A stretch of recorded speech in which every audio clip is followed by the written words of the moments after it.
Yes, ladies and gentlemen, nawakaribisha kwa show yetu siku ya leo. It's coming a little bit late, but I hope you have been having a nice and a blessed day. We are still exploring the aftershocks after Raila death and the things which are unfolding. Raila Odinga has now has now gone to martyrhood, if I may say that. I don't know if I call it martyrhood, like I think he is now at the point of glory. No dead Kenyan who has ever received that. I don't know if he received it by the act of life or it is the amplification of Kenyan hypocrisy. Hata kuna mtu nilikuwa nikiuliza, this is a man who Ruto and even Uhuru himself, all the time they used to call him kitendawili, they used to call him Lord of Poverty na vitu zingine. And when it came to his death, it's like they have decided to honor him more than even the people who were leaders before. I think it's a learning lesson for Kenyans. Siku ingine, we should not treat somebody badly when they are alive, only to treat them extremely well when they are dead, when they cannot see what is happening to their bodies. So on that one, nimekataa. Leo nataka kuanzia na huyu jamaa wetu anaitwa Caleb Amisi. I'm hearing Caleb Amisi ametoanisha Babu Owino sana. So I want to begin with the Caleb Amisi who was in Caleb Amisi. I think we have some quite shows. Nimesikia pia, or maybe I can begin with Natembea ambaye ameingililia nani sana. So Natembea amegonga Faruku Kibeti vibaya sana, amemwambia achane na Waluhya. So maybe let's begin with Natembea. Hi Jackie, you have been so much lost. Wewe ulikataa kipindi na ni sawa. Wewe kataa kipindi tu na kuna siku kipindi kinaweza kataa kukuja wewe. So let's hear Natembea. Karibuni. Na mna subscribe, mtu akiingia kwa kituo subscribe, share, encourage people. Tired of sifting through jobs that don't feel like the right fit? Kuwashukuru sana kwa kuacha kazi yenu mkuje tukue pamoja. Natembea. Tuongee masuala ambayo ni ya muhimu sana. Watu wetu mtu asiwadanganya kwamba siasa ni kitu mbaya. Siasa ni kila kitu. Politics is everything. Rasilimali ya taifa inagawanya kupitia kwa siasa.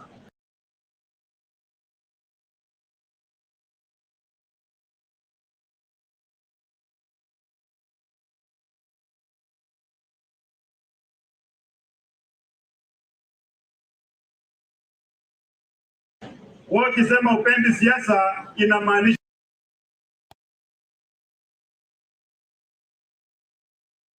nikajiuliza, mimi ni RC, niko huko nafanyia watu wengine kazi. Huwezi kuja kufanya kazi nyumbani kama wewe ni RC, unafanya kwingine. Lakini nikikuja nyumbani naangalia vile watu wetu wanaishi maisha, mimi niliamua kuweka kazi chini, nikasema hoja naenda kwa siasa. Nikaambia watu wa Trans Nzoia, haya ndio maono ambayo niko nayo. Munipatie kura niweze kufanya hii kazi. Watu wa Trans Nzoia wakakubali. Wakenya walikuwa wamesema Natembea amepata amewacha kazi, agenda kuanguka itakuwa namna gani? Watu walikuwa na wasiwasi namna hii. Lakini mimi niko na belief, niko na imani kwa watu wetu. Hata hapa Kabrasi niko na imani na nyinyi ya kwamba ikifika tarehe 27 mtatoa uamuzi ambao ni wa hekima, uamuzi ambao kujiangalia sisi wenyewe. Huo uamuzi kuchagua nani? Kuchagua nani? Uchaguzi wa by election wa tarehe 27 tuko na candidate wawili peke yake. Kuna Seti Panyako na kuna Kibeti Faruku, hao wawili. Maana ndio kwanza gena mkutano haongei, ni Seti Faruku anaongea. Ni Seti Faruku, ni Faruku anabeba nini? Yes. Ni Faruku anatukana sisi. Faruku anakuja kutupangia sisi kazi.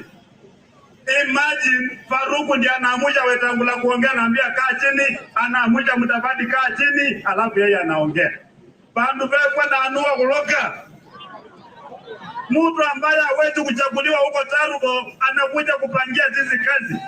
Wale watu ambao mnaamini viongozi wenu wao vile kwa ile kula meza wanakuja kupangwa na karani ya president. Nyinyi mnakubali maneno kweli? I speak with a lot of Natembeya is becoming a serious leader. Umesikia hapo amegonga Faruk Kibet perpendicularly. Amemgonga Mushare straight. At the end anapanga ati hata akina Mudavadi na hata hawezi chaguliwa pale Tarbo. So these are the people now we need. And I hope Natembeya will be part of opposition all through.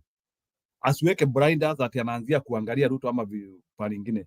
I think, and with this ground also, I think Natembeya seems like he is becoming a general in Western. I don't know if it is sustainable. I hope kuna sababu the only problem I usually have with Natembeya Natembeya is very amiable.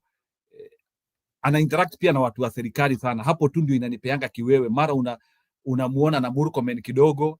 So that is where too I get problems with him.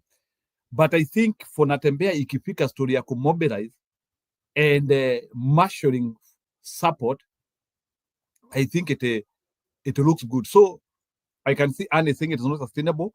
So lakini hapo nataka musikio statement hapo anasema candidate ni wawili, says Panyako na Kibet. I think that was a serious attack. Ni maamuzi ambao kujiangalia sisi wenyewe. Huo maamuzi kuchagua nani? Kuchagua nani? Uchaguzi wa by election wa tarehe 27 tuko na candidate wawili peke yake. Kuna Seth Panyako na kuna Kibet Faruk, hao wawili. Maana ndio kwanza kenda mkutano haongei, ni Seth Faruk anaongea. Ni Faruk anabeba nini? Yes. Ni Faruk anatukana sisi. Faruk anakuja kutupangia sisi kazi. Imagine Faruk ndiye anaamusha Wetangula kuongea, anaambia kaa chini, anaamusha Mudavadi kaa chini, alafu yeye anaongea. Bandu bekwa na anua kuloka. Mtu ambaye hawezi kuchaguliwa huko Tarubo anakuja kupangia sisi kazi. Wale watu ambao mnaamini viongozi wenu wao vile kwa ile kula meza wanakuja kupangwa na karani ya president. Nyinyi mnakubali maneno kweli? I speak with a lot of bitterness. Maana hawa mama wamezaa wanaume. Nyinyi mnaonaje mtu mgeni kuja kupangia sisi? Alafu anajifanya atanaongea kabarazi ile ya pesa 8 ile kidogo hata ambaye haelewi. Hata wanasema hii Waluya ukiongea na lugha yao wanakupigia kura. Nyinyi mtakubali maneno kweli? Sisi tunataka kujikomboa. Na ndipo mimi nimesema 2027 watu wangu lazima tukue tayari. Ama namna gani? Kwani wale wengine ambao wanataka kuwa mapresident walizaliwa namna gani? Mababa mama yao walibeba miezi ngapi? Si miezi 9? Hata wangu walibeba miezi 9 na nusu kidogo, hata nikawashinda kidogo. Sasa tumesema pia sisi kule mbele tunaenda, ama namna gani? Na nyinyi watu wetu, jamii namba 2 katika taifa la Kenya, mmekuwa waoga kuendesha taifa la Kenya. Imefanya kwamba Kikuyu wameongoza mara 3, Wakalenjini majirani wetu mara 2, wanajipanga mara 3, na jamii ambayo namba 2 katika taifa la Kenya bado tuko na uoga. Mbona nataka kuwa deputy, nataka kuwa waziri, nataka kuwa nini? Mnakuja kuletewa vitu hapa wakati wa by election, mnaambia hii barabara inalimwa, matrakta inakuja, huyu atapewa kazi, huyu ataambiwa nini? Hivi vitu yote mbona hakuna wakati hakuna by election? Tunatafuta nafasi pia twende kule mbele, wengine watuombee. Kwa namna gani? Tumeomba, tumechoka. Ama nyinyi hamjachoka? Tunataka kwenda kwa hiyo meza by right. Kiongozi wetu wa kisiasa kama jamii wa Luya amekuwa Raila Amolo Odinga hii miaka yote. Tumekuwa kwa ODM, tumepigia Raila kura, tumepiga tukirudia. Sasa hizi Raila Mwenyezi Mungu amemchukua, si ndio? May his soul rest in peace. Lakini from now henceforth, hiyo meza ambayo mambo inapangiwa, hatutumii nyumba ya mtu mwingine. Tunaenda na nyumba yetu, ndio? Sisi tunatosha kwenda kwa hiyo meza, na Muluya akiongoza taifa la Kenya, mimi niko na hakika hata jamii ndogo hapo chini watapata haki yao. Saa hizi wamechukua mambo ya polisi, wanachukua mambo ya jeshi. Hapa Kabras South watoto wangapi wamechukuliwa kwenda kwa jeshi? When your kid is hurting and there's nothing you can do about it. Alafu wanatudanganya kwamba walisaini mkataba ya kwamba 30% ya share zote serikali ati Waluhya watapata. Tumeona hiyo maneno kweli? Sisi ni watu ambao tunatongozwa tu, ni kama kitaka kushika kuku unamtupia mahindi anaingia hivi na unafunika ruto. Mnakubali maneno kweli? Mnakubali? Sisi tumechoka kutumiwa ama namna gani watu wetu? Sasa mambo ya watu kuja kutupanga sisi tunakataa. Na watu wetu vile mnaambiwa kuna pesa mingi inakuja hapa. Hii pesa ni ushuru wenu. Hakuna siku wametuambia ile pesa watembea nayo kwa magunia inatoka wapi. Hiyo pesa ni ushuru yenu, mkuje mkule hiyo pesa. Mnaelewana? Lakini msikubali wala ambao wanaleta pesa watukane, watuse viongozi wenu. Maana wakati wanatusi viongozi wenu, watoto wenu wanasikia, watoto wenu wako na nyinyi mnapiga makofi. Mkipiga makofi wakati Khalwale anatukanwa hapa, wale watoto ambao wanajua Khalwale wanaamini kwamba kumbe Mluhya hawezi kuwa kiongozi. Wakianza kutukana viongozi wetu we walk away. Ama namna gani? Ama tunanyamaza, msipige makofi, mkule pesa, muende nyumbani. Ile moto ambayo tuko nayo kwa hii by election ni kwamba tunakula kwa ndakwa, si ndio? Tunapiga kura kwa seti panyako. Tuko pamoja? Tunakula kwa? Tunapiga kura kwa?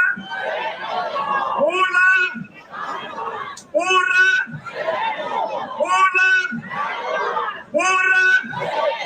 Na huyu seti nimemwambia, maana hii Kakamega yetu mlichagua viongozi ambao wote ni wanaume, lakini wanatembea na mikia katikati ya mguu.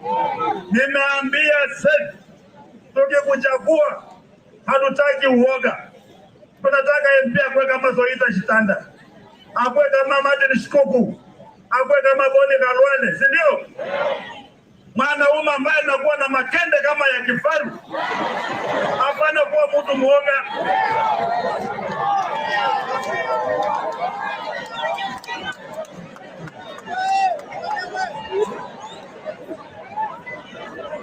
Tumeelewana watu yangu? Mimi naambia kuna kiongozi hapa Kakamega ametuma chief officer atamekuja na nyuki. Hivi karibuni mtaona nyuki hapa zikitupa hapa. Viongozi ya Kakamega si wapo na shida gani? Lakini ikifika wakati wa kupiga kura tunataka mabadiliko watu wetu. Tumeelewana? Tumeelewana? Tunataka mabadiliko, tukuwe na viongozi ambao wataangalia maslahi ya watu. Ukitazama Kabras kila mahali watu wamepanda miwa. Lakini miwa imeleta watu wetu umaskini. Tumeambia hao Wahindi wapime miwa ya mkulima kwa shamba, wamekataa. Wanakuja kupimia kwa factory, wanakuambia kilo ambao wenyewe wanataka. Wameandika vijana wetu, wanawalipa mshahara pesa kidogo, shilingi 8,000 ama ngapi. Hakuna hata pama, yani watu ni kasho ustupu. Hii utajiri ya miwa haikuja hapa, ndio mnaona hapa Kabras. Ukienda pale Malava, iko bank. Maana pesa yetu haikai hapo, pesa yetu inakaa Kakamega, inakaa Webuye na inakaa Nairobi. Watu watakuwa matajiri namna gani? Tumekuwa maskini ya mwisho, tunafanya kazi. Ukienda kule sehemu zingine, mambo ya kahawa inaangaliwa vizuri. Mambo ya chai inaangaliwa vizuri. Mambo ya maziwa inaangaliwa vizuri. Lakini mkulima wa miwa na mahindi ambaye ni Mluhya, tabu juu ya tabu. Tumesema wacha Mwenyezi Mungu atupatie uhai ifike 2027 tufanye mambo. Kwa muda mrefu sisi Waluhya tumetegemea watu wengine kuja kukomboa sisi. Wakati huu sisi wenyewe tujikomboe. Sisi wenyewe tujipeleke hiyo meza. Sisi wenyewe tuhakikishe kwamba watoto wetu wakisoma, hata kama wameuza shamba, mtoto amefika university, wakati wanaajiri wengine, pia watoto wetu waajiriwe. Ama namna gani watu wetu? Haiwezi kuwa watu wengine wanaajiriwa na sisi tunaambiwa sisi ni watchman, sisi ni maaya, sisi ni wapishi, watu wa kuchimba kaburi, watu wa kuchanja kuni kwa matanga. Nyinyi mnakubali maneno bwana? Mnakubali maneno? Kura ya 2027 ambaye inaanza na panyako ni kura ya kukomboa Mluhya.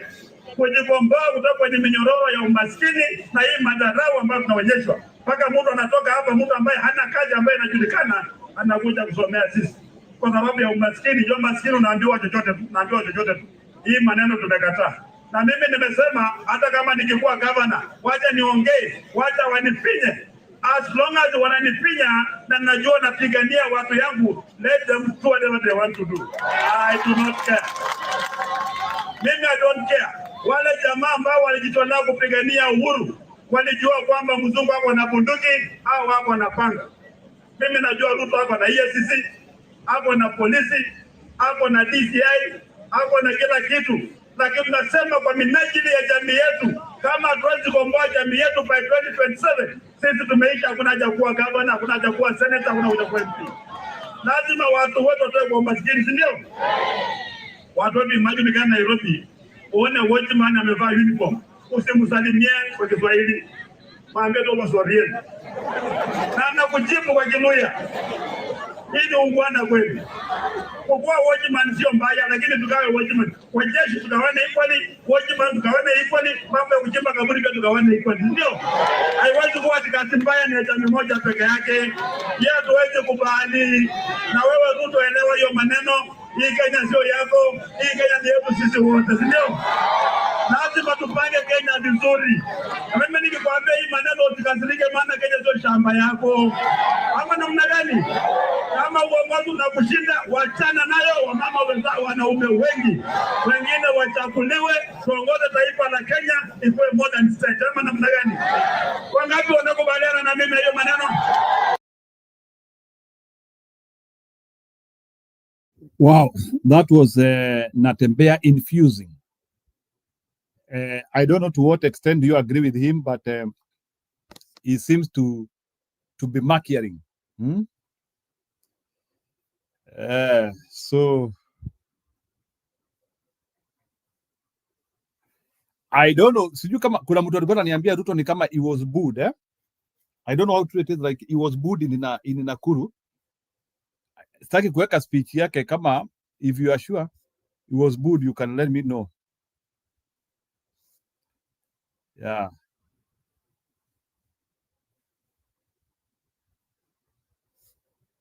Nasikia pia Sharini Ruto alitembea leo kwa grave.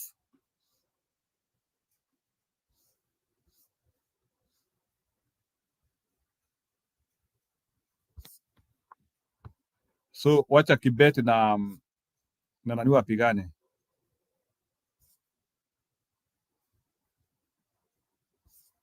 Yeah, wacha wapigane. Nilikuwa nimesema nataka kuweka video nani, by the way, before Natembeya distracted me. So anyway, that's what is happening. Raila Odinga shrine is continuing to build up, and I think it is something we can talk about. So alafu sasa pia nimesikia kuna Wakenya wanapigana Russia tena, hadi nikaanzia kujiuliza, kwani pia sisi tuko na mambo na NATO? So anyway, karibuni kwa show siku ya leo. There is a lot we can talk about. Ani niko na Chris wako. What did they not tell us?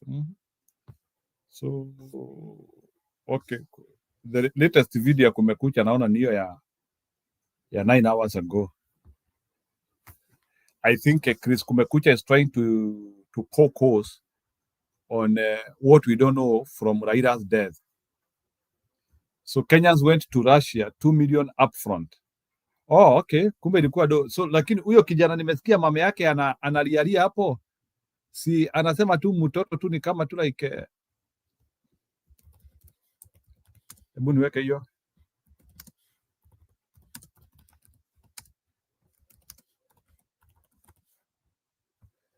I thought that Russia iko na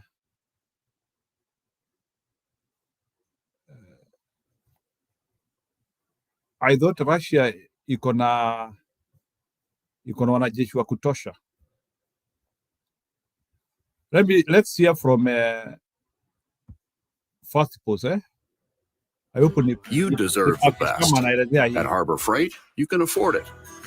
Performance, durability.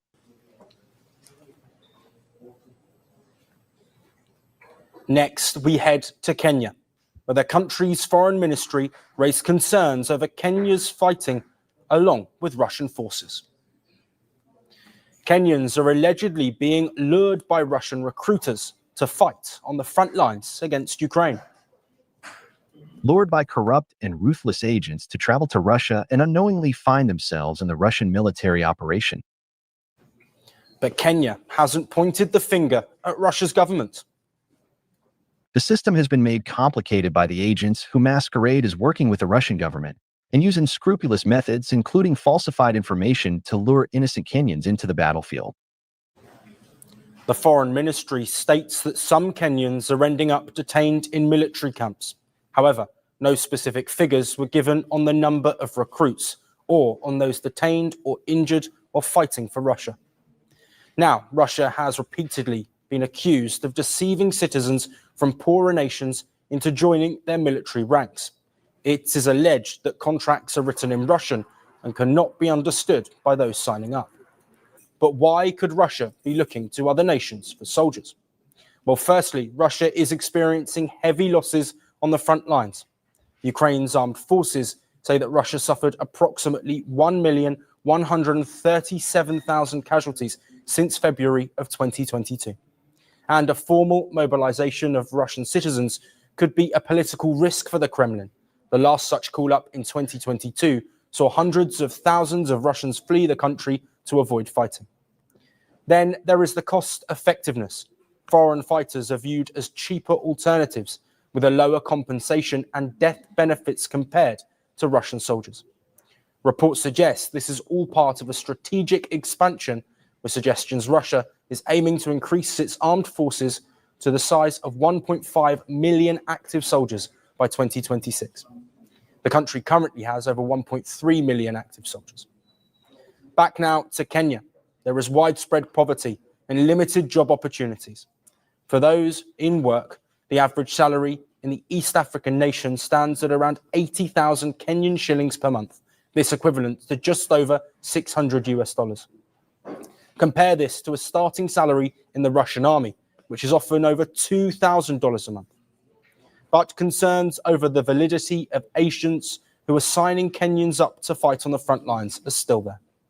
And Kenya's foreign ministry says that the country is still committed to signing a labour agreement with Russia that will provide citizens access to quote-unquote genuine job opportunities in Russia. So you mean Kenya Ruto anataka asign agreement na Russia watu wakapigana because I don't think there's any other job opportunity in Russia other than kupigana. So like they want now even to legitimize it. I think no wonder sasa imeletwa kwa news tupige kelele, alafu sasa wasemange si watu walianzia kwenda kitambo. You know, saa zingine hata hizi vitu zikukuja kwa news inakuanga strategic release ili sasa mtu asicomplain. Ama hata tukisema kwani huku ujuangi watu wanaendanga Russia wewe. So sasa ukisikia hapa ni sasa serikali itaanzia a labor agreement with Russia that will provide citizens access to quote-unquote they want to have a labor agreement with Russia. Wow. Genuine job opportunities in Russia. This also comes in the wake of conflicting reports last month on whether a Russian diplomat was arrested for recruiting fighters in the country. And an arrest of a Kenyan citizen was reportedly made last week, with individuals who were bound for Russian front lines rescued. The situation on the ground remains shrouded in mystery, but the Kenyan government has acknowledged their concern. And the Russia-Ukraine war shows no sign of slowing down. Losses on both sides continue to mount. Russia needs new troops to continue its offensive, and citizens of poorer nations like Kenya could provide that new influx. Want the facts? The latest developments. And the citizens of poor countries like Kenya. Yani, we have already been blanketed as a poor country. Na ni story gani hiyo tunasemanga all the time we are a rich country? Unasikia? Those are reporters, international reporters. And the citizens of poor countries, able to do a statement. This is how people view you. Viewers.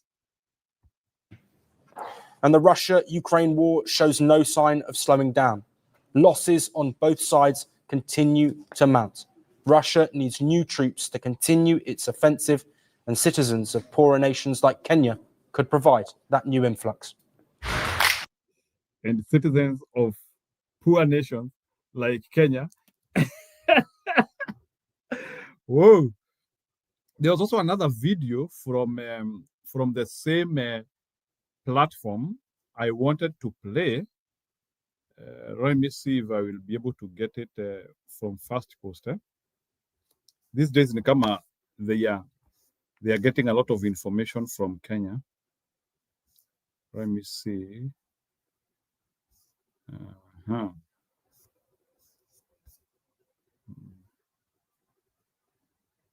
They are getting information from. Let me see. Nilikuwa nimeona. They had something about Kenya.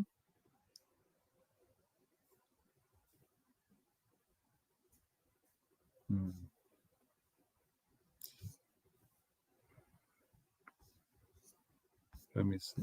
They had something about Kenya.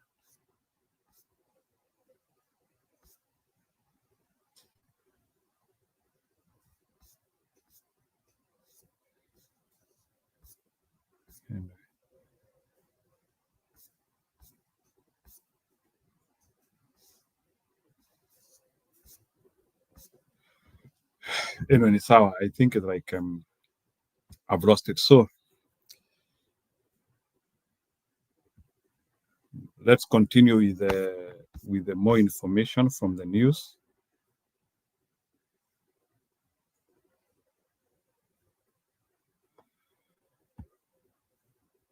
Wacha niwaekee profesa pia msikie kabla niwaekee huyu jamaa mwingine.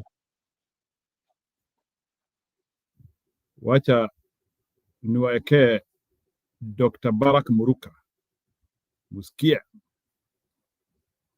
Amedescribe Ruto na materms hapa. When you listen to Governor Simba Arati calling on the president to rejoin the party, is it an admission, and this is a feeling shared by other ODM party members, is it an admission that the center has lost a stable factor in Odinga and therefore they need the presence of the president therein, perhaps to use the symbolic presidential power to contain the forces that seem to be pushing the party from within? I'm rather doubtful that that could be the scenario. I think President William Ruto has his goose cooked. And what we are seeing is an individual who could drown clingingly clutching on straws. Okay. And in the end, yeah, we are going to likely move from the parasitic space to the saprophytic space. You know, they are also saprophytes, the ones that are the pests that thrive on dead matter. Okay. Okay.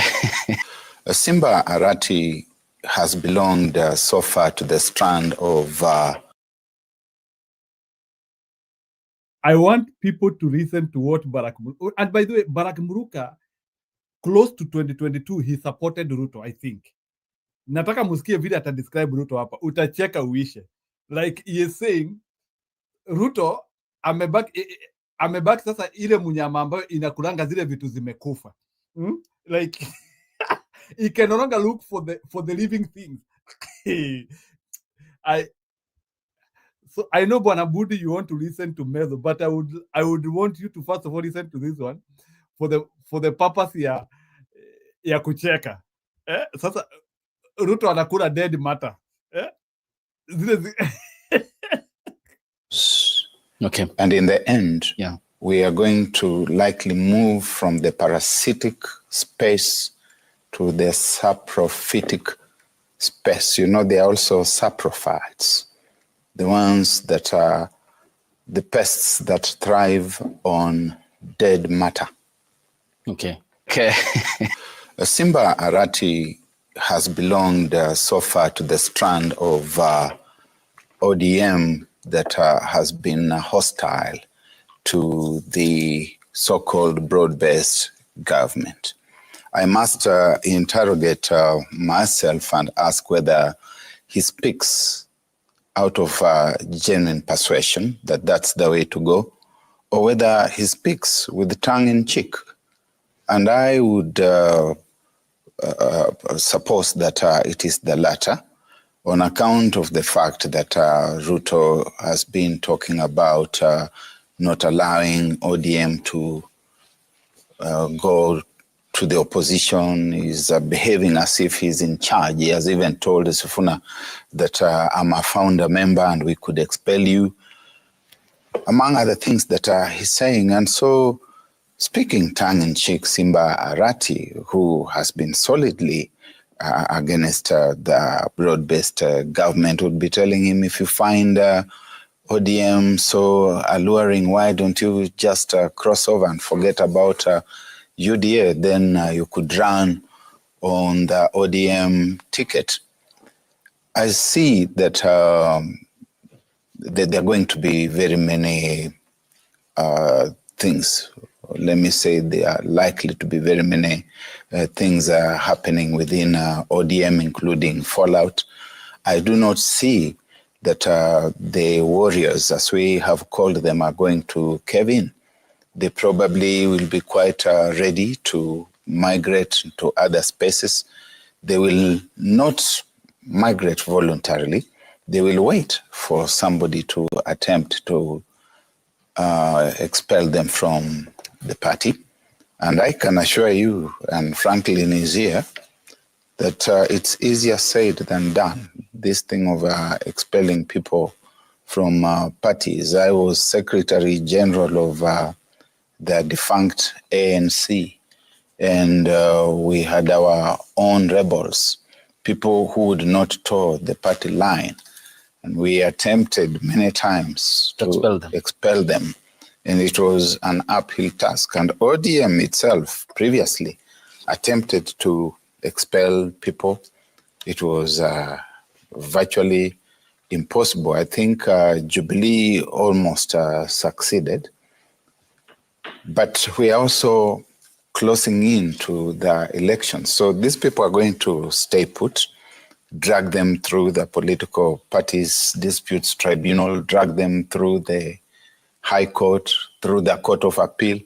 And indeed, these things can go all the way to the Supreme Court, by which time the elections are here. And they're going to be mining the controversy and the litigation for political mileage. We have not yet evolved and grown the political party culture, because the political party cannot be a group of people. ChatGPT, what's a future-proof business in 2025? A future-proof business in 2025 is up there, honchos in the party presidium who say left and everybody goes left, who say right and everybody goes right. Because the political party is essentially a mass movement. And the mass is out there. It's not been consulted. What we have are shopping baskets, election shopping baskets, that at the end of the season, we go out there with our shopping basket and we're able to pick up whatever we are able to. And after that, it goes into dormance. And it's built around an individual. People ask you, whose party is this? When we formed the Democratic National Alliance, we started hearing people saying, oh, this is Mudavadi's, Musalia Mudavadi's party, which it is not. You hear, this is Uhuru Kenyatta's party, this is William Ruto's party. And when William Ruto migrates from a certain location to another one, that location that he migrates to becomes a party with a new name. And there's a following that then doesn't seem to even bother to interrogate what this particular outfit stands for. So Raila Odinga was the party, he was the ideology, he was the rallying call, he was the entire entities within the bigger edifice. And the moment of truth is eventually here, as Franklin of the Center for Multi-Party Democracy says, this is the time to go back to the delegates across the country. And you are likely to survive that way. And where does this political wave, Nelson, have a place, Maraga and company? Well, ideally, you ask where it places myself and my presidential candidate. We have, in the recent past, been traversing the entire country. The Chief Justice, David Kanani Maraga, has been campaigning for our candidates in the by-elections. And over and above that, he has come out to speak on key important issues of national importance. He's spoken about the Cyber Crimes Amendment Act. He's spoken about the misuse of public funds. No other potential candidate for president has been so formidable and impactful in the recent past on issues that are germane to the people of Kenya. He has also been out there rallying support and making clarion calls to the 6.2 eligible new voters to come out and register. No other potential candidate for president has been doing this.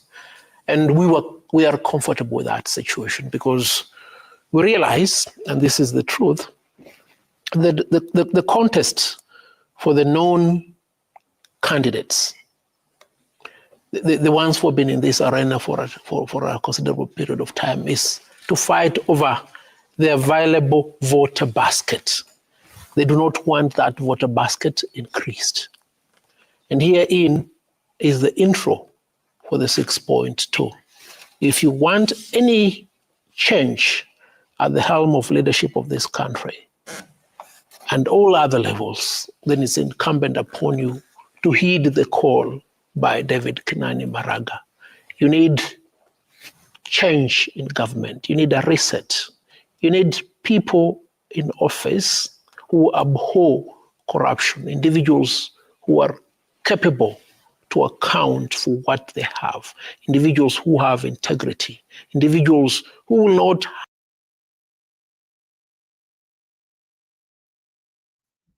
I didn't know Nelson Harvey is supporting Kenani Maraga.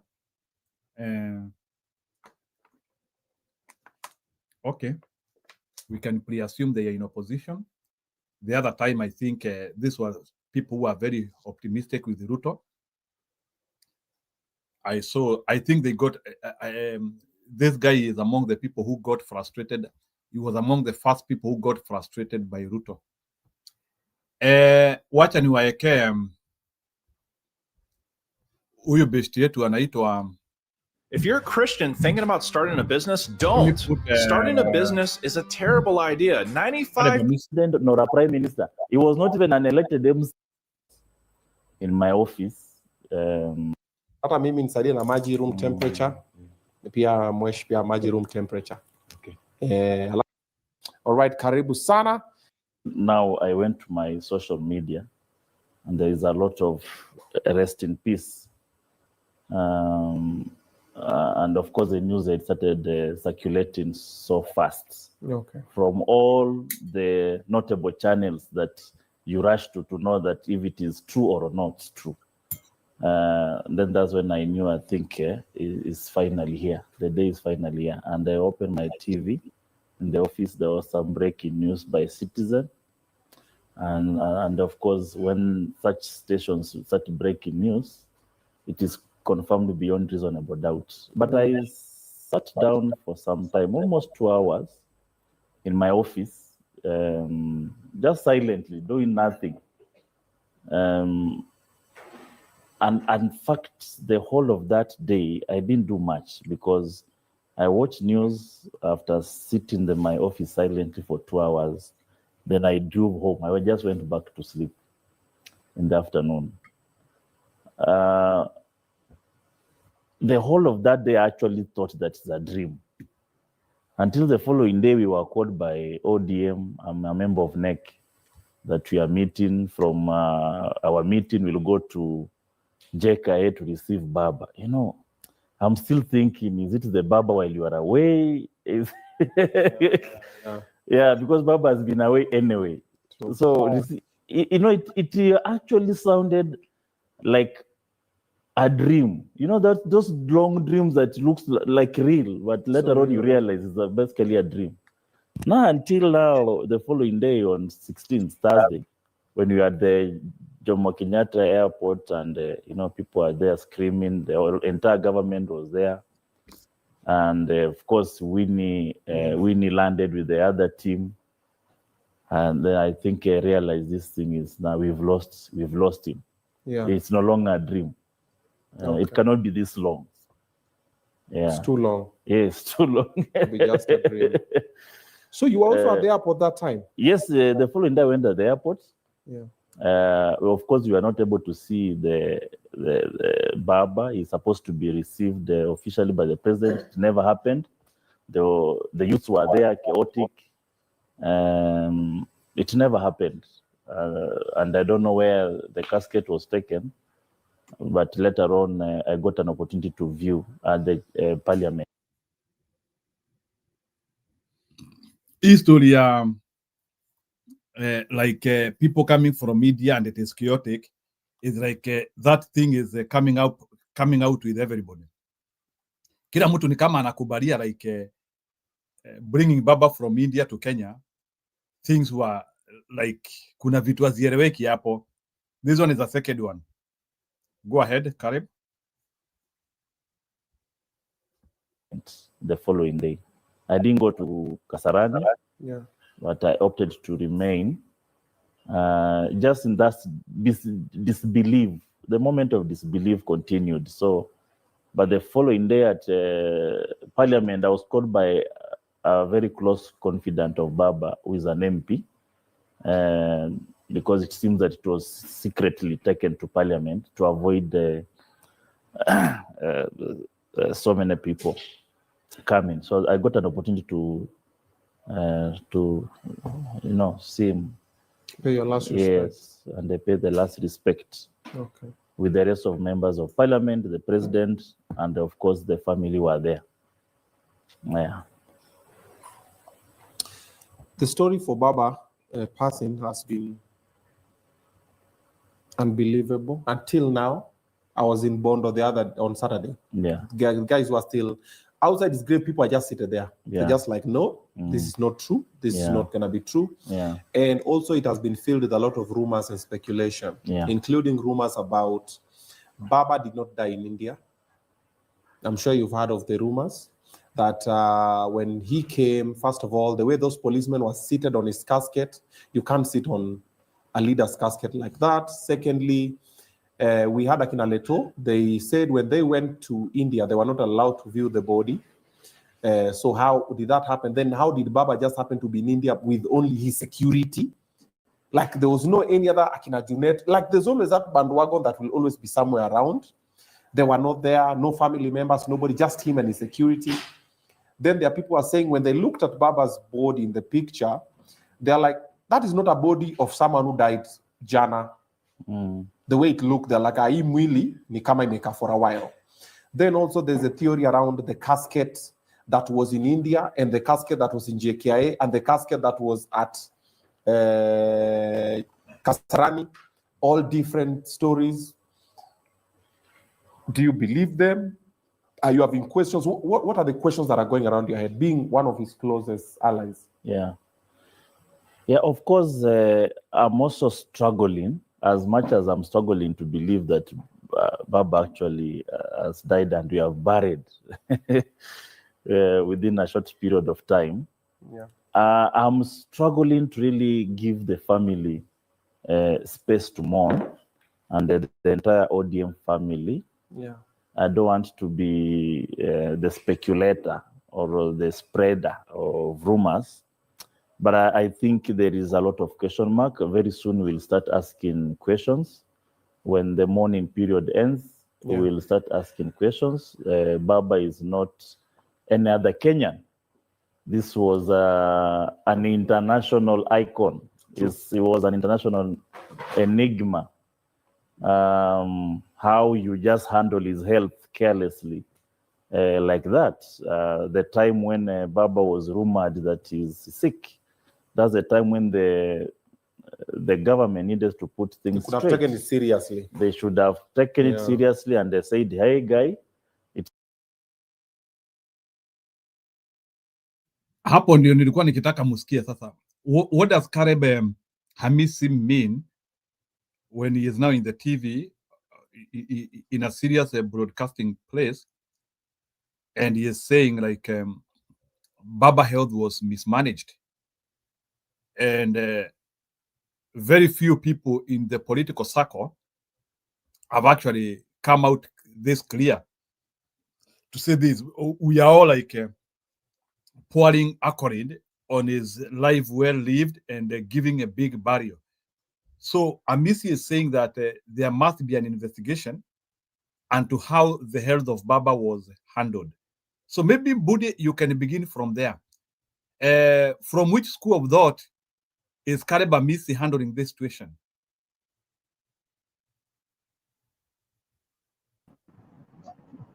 Honestly, that's a hot potato. I don't want to underwrite. The death of a person is a big loss to a family. If you look at what Junior is doing right now, Junior is actually mourning his father, right? Receiving the true friends of his father and sitting down and digesting. So the actors' performance mourning is over. And now, it's the grieved are coming into towns. If you look at Junior and the person yesterday say usually I'm behind Baba, but now I have been pushed by circumstances to the front. I think we will just let that topic sleep. I mean, the time will come. It's not the right time to get all that to plunge into that level. Just give Junior and those who are truly mourning Baba the right to do it by receiving visitors the way he's doing it. And I'm liking that Mama Aida was very honest saying, today I was very low. I was extremely low. But when I saw the kissing people come, and these are the people that I know, for once now, it's Mama Aida is digesting the true friends of Baba. And I think it shouldn't be us again who maybe been in their home or we knew them in one or the other thing, things that we shouldn't. So I think that's a hard one. The reason I came out here is these two people that you're celebrating, these two people you're calling icons. This Harvey and this Barack, look at these idiots. And Kurwa Court, Mikuna, they're the people who went to Twitter and were so happy that dynasty has finally fallen. And they were telling us how the economy is going to grow, how Baba was stupid, BCD, and today we want to forget and start celebrating them too soon. I mean, it beats logic for us to have that amnesia so quickly that these are the culprits who hijacked everything and legitimized Ruto by all necessity. If you remember Nelson Hapi, he was going to contest for Westland, and unfortunately, team had to come back when the issue of the governorship did not go the way he wanted. But these were people who sat there to lecture us on how Ruto is a transitional leader, Ruto is going to make an economy better, all these things. And today we are forgetting without judging their actions and their words, and now we are saying, oh, let's listen to their good English. My friend, I think that would be very dangerous. If there's anybody we should not listen to, it's Barack Muluka, and that's what happens.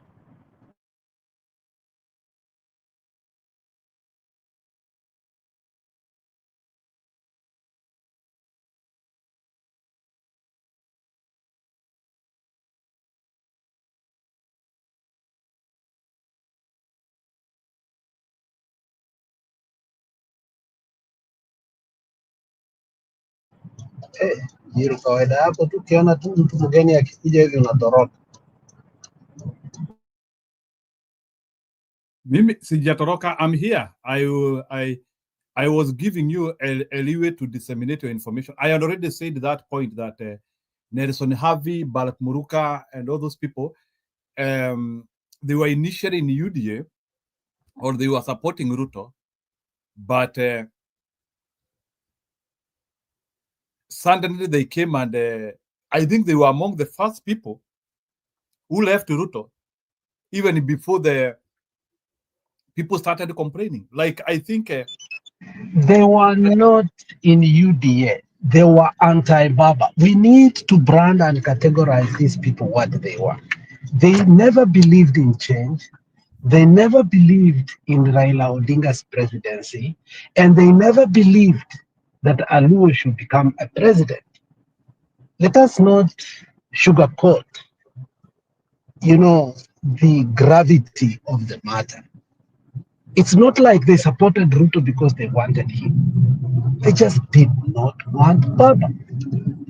And to make it more worse, they went after Uhuru Muigai Kenyatta and the duo who are called Dynasty. And the narrative of Dynasty is what, they ran on TV in morning shows and evening shows and radio and everywhere. They were everywhere, the two. Actually, the trio with Uhuru Akad. So it was not the issue of supporting Ruto. It was, they were so against Baba that anything that came, it was a welcome for them. So today they forget that they are the ones in the SS that campaigned for Ruto, vigorously, especially Barack Muluka. He was, every other day, he was with Jeff Koinange, disseminating and belittling the coalition of Azimio. So why would they complain about Ruto today? They have no leverage or capacity or audacity to tell us, in regard to that. I think these are people, when they speak, they make me very bitter, because we cannot give them another platform to engage us and mislead people again. Honestly, on that point, they should never be given the platform. Remember people like Uhuru Akad, they went to Twitter and they were all over. When we were crying, they were all over.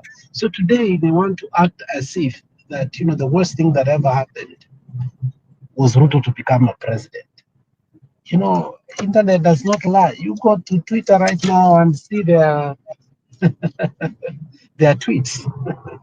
Dynasty has finally fallen. They were very happy, Yeah, I know it was a cabal of these people who, and I started even questioning myself, am I in the wrong direction? Because you could see Muluka, this Miguna, this Harvey, and some other, I don't know where this guy ambaye walikuanga wanaenda kupiga kizungu mingi, where he was during the dynasty thing, this PLO dented his own legacy as a person that was respected close by representing IBC with nonsensical English, just to put out that Odingaism, so on and so forth. If you remember how he's not respected anymore within the circle or with the same accord that people gave him. So, and somehow, you know, what makes me wonder is SK Macharia, who is the owner of Citizen, allowed Jeff Koinange to, like, on a weekly basis to bring the duo. It's either the duo or Sakaja and Mutula Kilonzo, if you remember that. You know. So today, these people will tell us how Ruto is pathetic. You know, Ruto ABCD. I mean, you know, to the point that it makes me sad that why are we together with these people who you know, there are people you can forgive, Njiru, who obviously can say they were misled. But Barack Muluka, Nelson Harvey, all these people, that can we really excuse them? And you know, the power they have in the media, you know, reinvents itself. Now they have reinvented themselves again. I mean, Zero, can we allow that again? How about again if they are bored and they change the narrative? What will happen? You know what? Something which confuses people is because we take these people to be like some of the most informed Kenyans, and whichever the angle they are looking at things, they are we have given them the role of informatory role instead of, and you know, some of these people cannot remain silent, and I think their work is all the time to mislead people. Only that I can see now, right now, they are almost gravitating to our side, hoping that they will not be the Kasongo, and they will also come and wajazilie kikabu chetu, which I will not mind.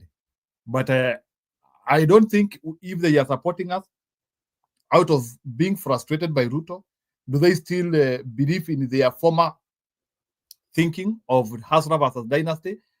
I don't know why they are also not referring to that, and they tell us how the dialogue has shifted since that.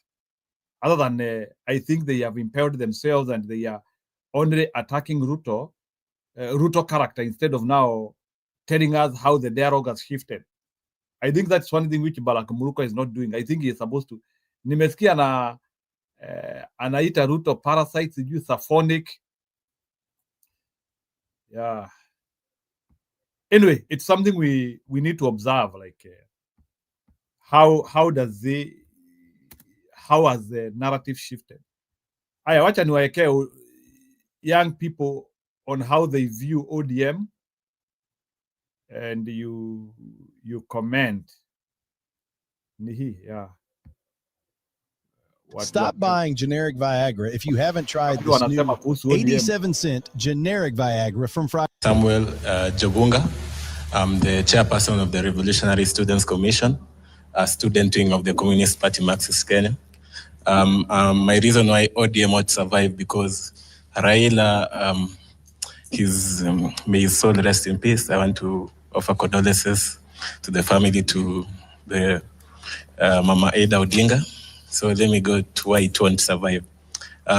When you see the history of Raila, from 1994, he came into limelight from 2005. That's when he became the father of politics in Kenya.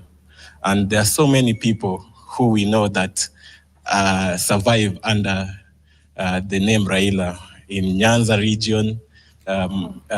People like James Mbadi, people like James Orengo, people like Elisha Cheng, the MP of Game. And when you see these tendencies that Raila gained fame and he tended to commodify the fame. And ODM became, I'm sorry to say it, a party of the rich. And you couldn't buy these tickets without having money. And so the people who were working for the people were not getting any chance. But these people who have money, who have stolen from the government countless times, like Evans Kidero. So sorry, let me ask, what makes you say that people would buy? Do you have any kind of evidence to that? Raila didn't used to spend much in his campaign. Yeah. So do you have anything that can substantiate that? Like during the party tickets, party primaries. Yeah? Yes, because I have an experience in Game. I come from Game constituency. My party leader, Bukangesa, stood in for MP in Game Siaya. So when you look at these tendencies, and that time, I think it was on 2017, when they were competing against Jacobo Midio, Elisha Ochieng, and Bukangesa. And Elisha Ochieng took the ticket. Why do you think he took it? Because he was rich? And he had the backing of Evans Kidero. That was the governor there. Interesting. Let's get a yes. You have the mic. Why do you think ODM will survive? I think as a nation and as the youth, this is a national television. We should not entertain rumors that ODM is a party for the rich. So when Raila supported Babu with nothing, he had money. When Raila supported, Let's focus on your point. Be quiet. ODM will survive. ODM spirit is rooted on the people, on the cause. Don't confuse it to pure theatrics and empty bravado you want to spread on media. ODM is rooted on what next after we achieve whatever we achieve now. That is what ODM is rooted for. You know, you have a conflict of interest between your small party and a party that has the vision of producing a president. So why do you think it will survive? And ODM will survive because ODM, the structure that has been built and formed there, is a structure that is supported by the ground, not by the leader they say. ODM has been removing leaders who do not work and empowering young leaders. So when I hear my brother here saying that ODM will not Can you work, give an example of those structures? I'll give you an example. I'll start with the SG Sifuna. Sifuna was taken from university and he was mentored to becoming the SG. Opio Wandai was taken from university, mentored and then taken, and he's now the CS. Nairobi's CEC for Mobility and Works, taken from high school, is now the CEC.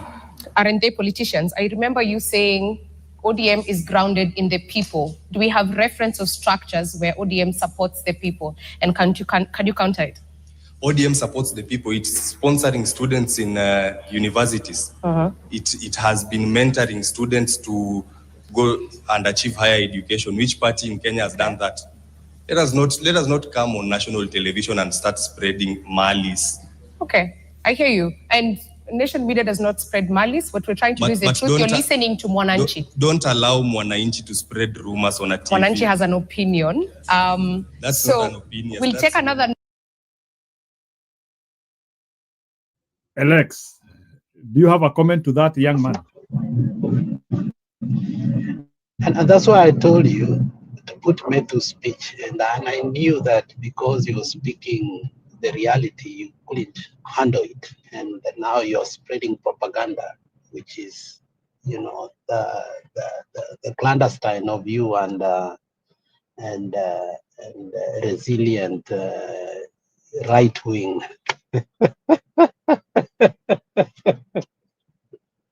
Anyway, I'm just giving you a slow punch there. But let me tell you, I think in as much as we may hate politics in one way or the other of the other side, truth does matter. I think I loved what Metu said today on how he admired Raila in one side and giving people an opportunity and leaving them in a better way than on a larger scale people see it. And that was on the floor of the Senate. And I questioned if Metu was honest about what he was saying. However, the truth is, Raila was a man, when he was doing things, you wouldn't know. For instance, the Fidel Odinga Education Foundation, whereby he was educating thousands of students in Kibra and Langata. only came to the surface when he died, and when and other politicians agreed that they will take over those students who will keep on doing what? To be educated. The same thing, I think 2-3 people who knew Baba have said that his foundation for paying school fees, so on and so forth, will continue. So on and so forth. So when people come here and lie, because Baba was not that personality that comes in and makes noise about it, it's pettiness that is gone beyond. Now I'll give you 2 examples, Njiro, which we don't want it to be part of a discussion. But these are people who have come openly, and you can go to the media and read about it. Number one, Moses Kuria.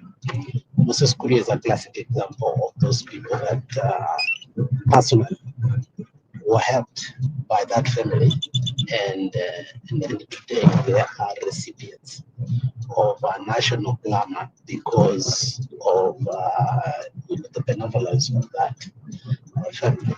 Another person that I think the younger generation will want to forget is the one woman who sits in the Supreme.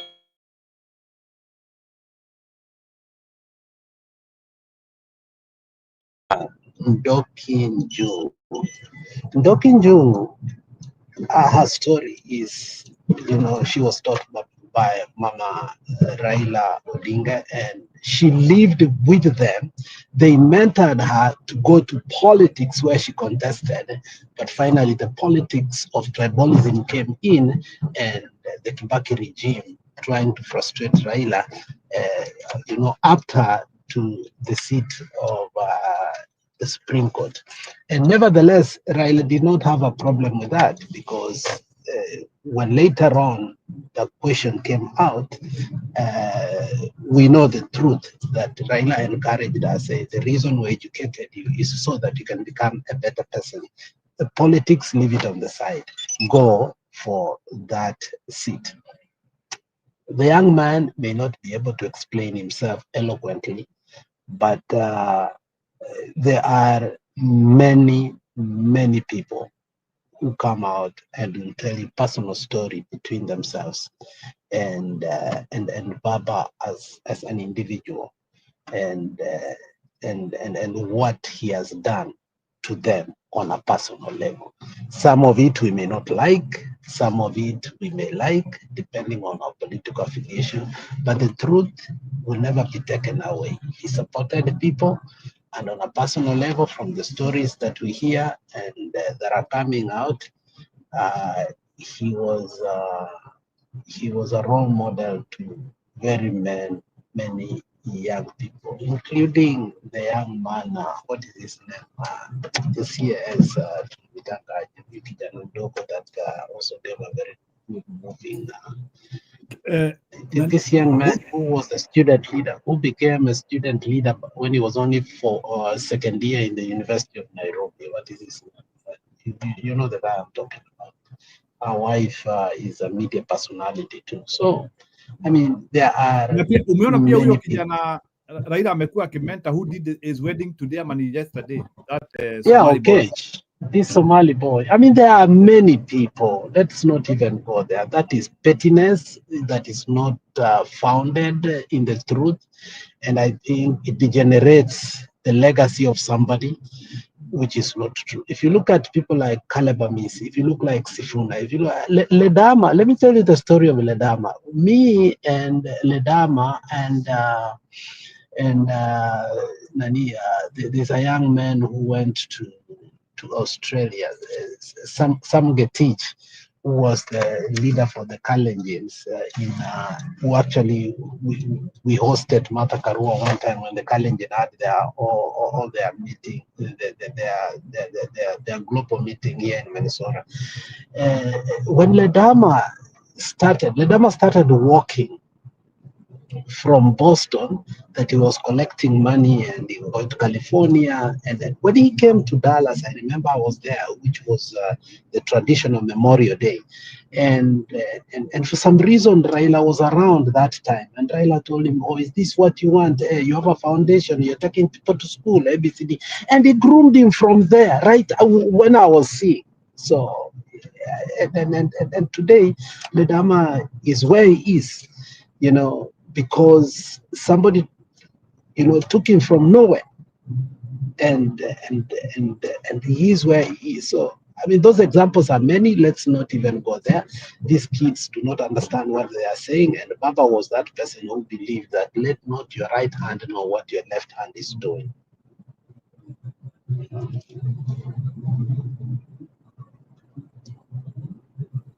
Okay, I think yeah, that one is. So let me also respond Mm-hmm. on the issue of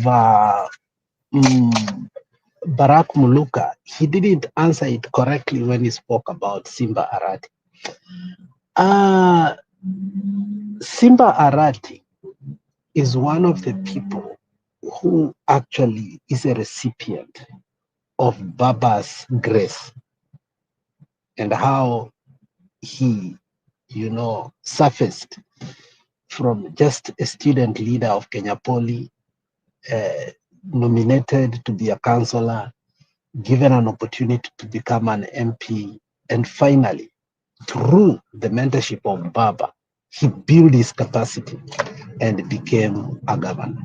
Out of Baba, Simba Arati is nothing completely and totally. And the reason why now he must face Ruto is the things that he has done before. And if I was him, I would do exactly what I'm doing, because there could be a lot of criminal charges that will go towards him, because if there was, you know, there's overwhelming evidence about his criminal activity. Secondly, if you look at, he was holding into a bubble that has actually exploded. And yesterday I was shocked when the 20th anniversary of ODM was forced to happen in Kisii. You know, no elected leader, remember, from Gusii region, no elected leader, you know, went to that meeting. And in essence, he did not learn that. The other day he went to mourn Baba. He decided to take turns, and which was actually, you know, I didn't see it in that manner. It's later on when now Matiang'i goes and you realize that every leader that is alive in Kisii went with Matiang'i. Making that coalition is not easy. It's like today, Gachagua goes to where? To Bondo to pay homage to Baba, because he has become the biggest shrine, as you have said, in Africa. And then Gachagua builds the capacity that every elected and living past leader of the mountain coalesces with him and goes to Bondo. You can feel that they will be scared. It's like a scarecrow. So I think if there are people who became orphans immediately, if today there will be an impeachment motion against Simba Arati in the county assembly of Kisii, I think Simba Arati will go home. And that's my fear of him. So Simba Arati is looking at a survival tactic. But the danger again of it is this: the infiltration that Ruto is very good in, of putting malls everywhere. And whether he's a mall or not, he worked with Ruto for 5 good years as his political advisor and one of the people who defended Ruto for 5 years viciously in Twitter. That is Kibageni. And I've said this: the problem with politics is we can disagree with one another on who you are supporting. For instance, Kibageni may disagree with Ruto on his presidency, But Ruto will rather have Kibageni to be a governor of Kisii in case he wins or not, because this is a man that he has worked and who has been loyal with him, with a track record of being loyal with him for 5 years. So I think Simbarati goose is already cooked. Just as Amisi said openly without a doubt that this flower girl called Gladys Wanga has only been elected or served because Baba was alive. And Amisi was saying, yeah, I know she's my party leader, but I guarantee you this person will never be elected again in any office. I totally agree with Amisi on that. So I think when Barack Muluka tried to analyze the politics of Simba Arati currently, I think maybe he did not see the situation that Simba Arati is. And Simba Arati has created more enemies in the shortest time. You know, at least Gladys Wanga could cry for the MP who died and viciously campaigned for his son. Simba Arati, the people that campaigned for him, more especially Onyonka, who was ready to lose everything and cry and campaign. And the women rock, Doña Toto, he has alienated them, abused them, insulted them, and really dented their relationship. In a divorce, it's called irreconcilable differences. And that is why he's at the forefront, speaking things that, you know, people are wondering, is he crazy or not? I think he will not survive, whether he likes it or not. I think he played his politics a little bit off that.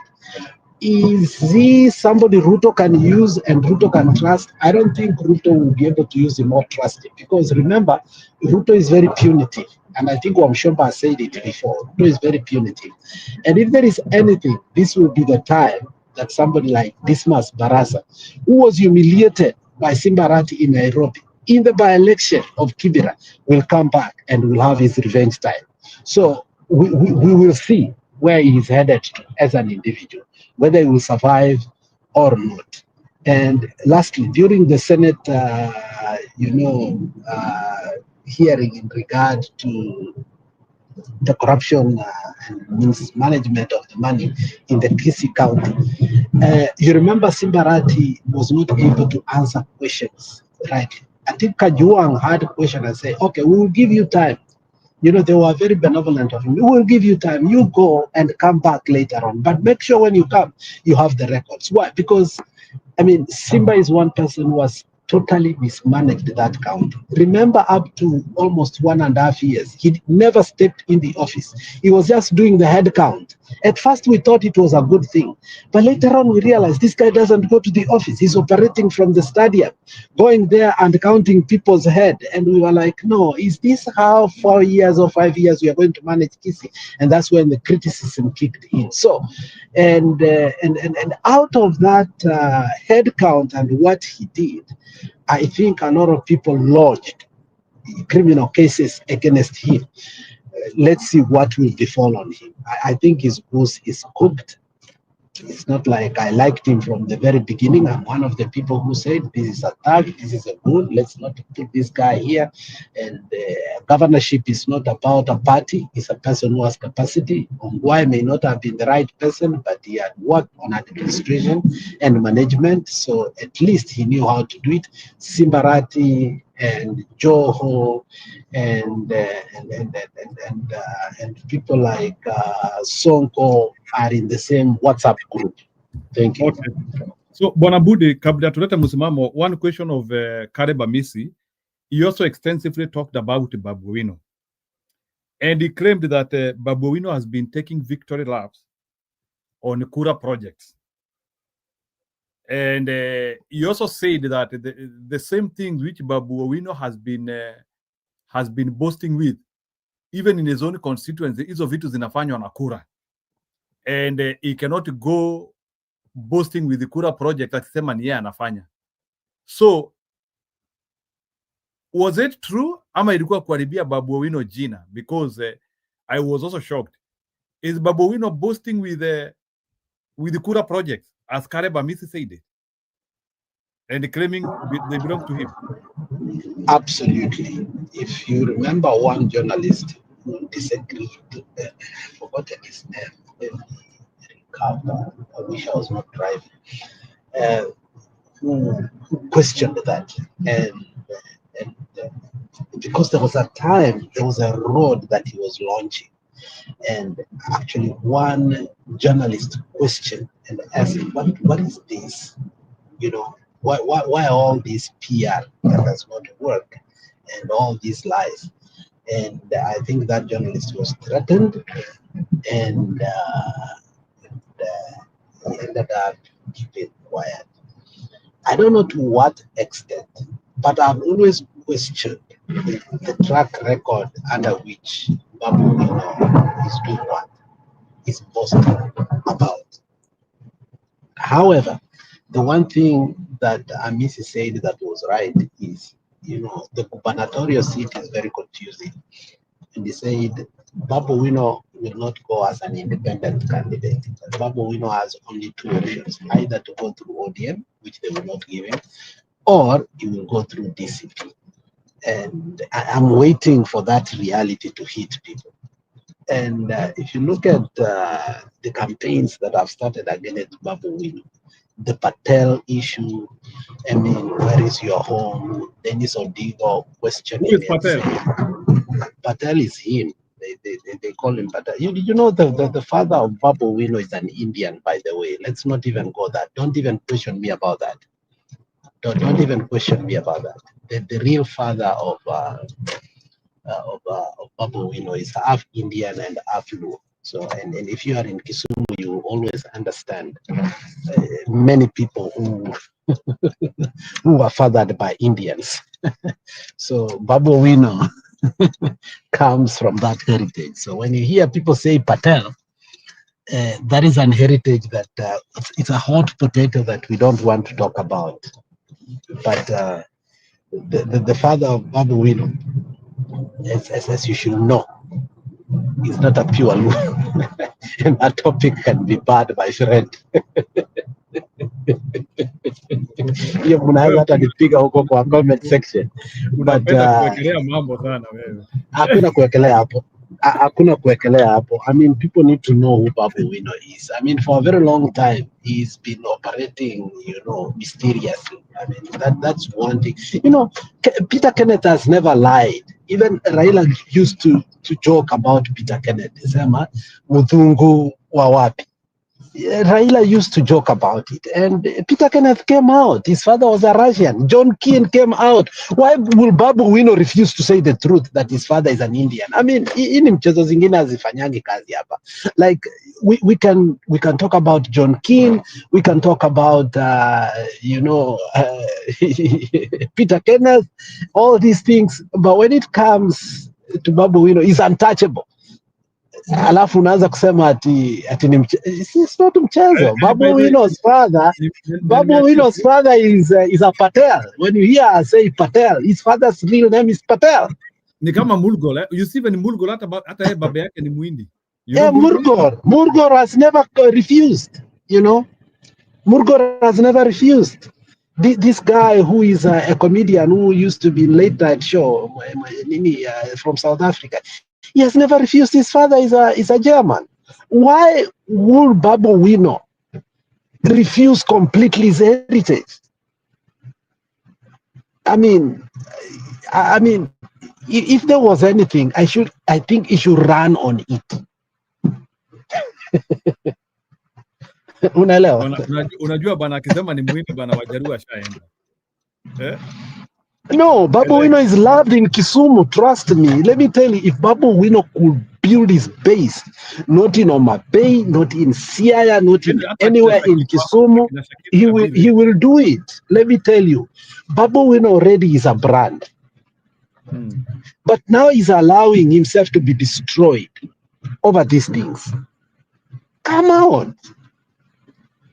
Na how comes, kwani watu wajui baba yake? Why should he come out? Si watu wanajua atokezee. Lazima atokezee. He's never wanted to talk about it. Yeah, sasa wale watu waliona mama yake maternity watokezee sasa. Why? I mean, Njiru, I mean, it will be intimidating for another man to say your story. It will become another political tool again. Come out as an individual. You know, don't hide, because there's nothing to hide. We grew up together, we know him, we know how he's schooled. It's not like those people treated him very well or he lived in privilege. No, he suffered in Nyalenda. People know he never lived in privilege.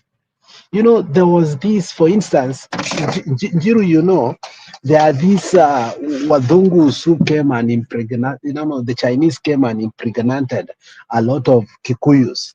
And now a lot of Kikuyus have Chinese kids.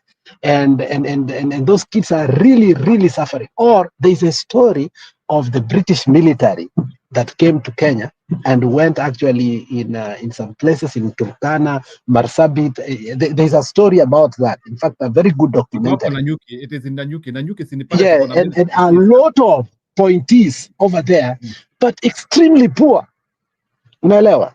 Their stories are there. Those strategies are, you know, tragedies are there. The other thing is the Wazungus, for some reason, loved the Maasais and some Kikuyus, and they produced some funny race ambayo unapatanga very cute women, unashangaa hawa ni wa hii nywele, hawa ni wa Ethiopia, ni wapi? Within some places they are half Maasais and half Kikuyus, but you know that. But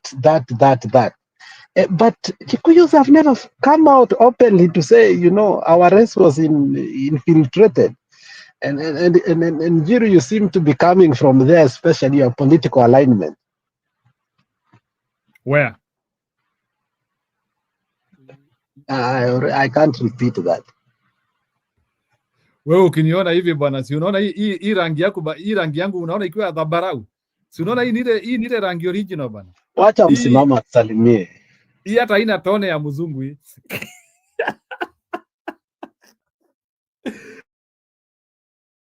Msimamo endelea. Msimamo unajua anaweza kuwa ni mtoto wa Mwarabu bwana, na hatuna habari. Msimamo hiyo Kiswahili umetoa wapi? Ama ni the Oman Arab amekogonga yenyewe?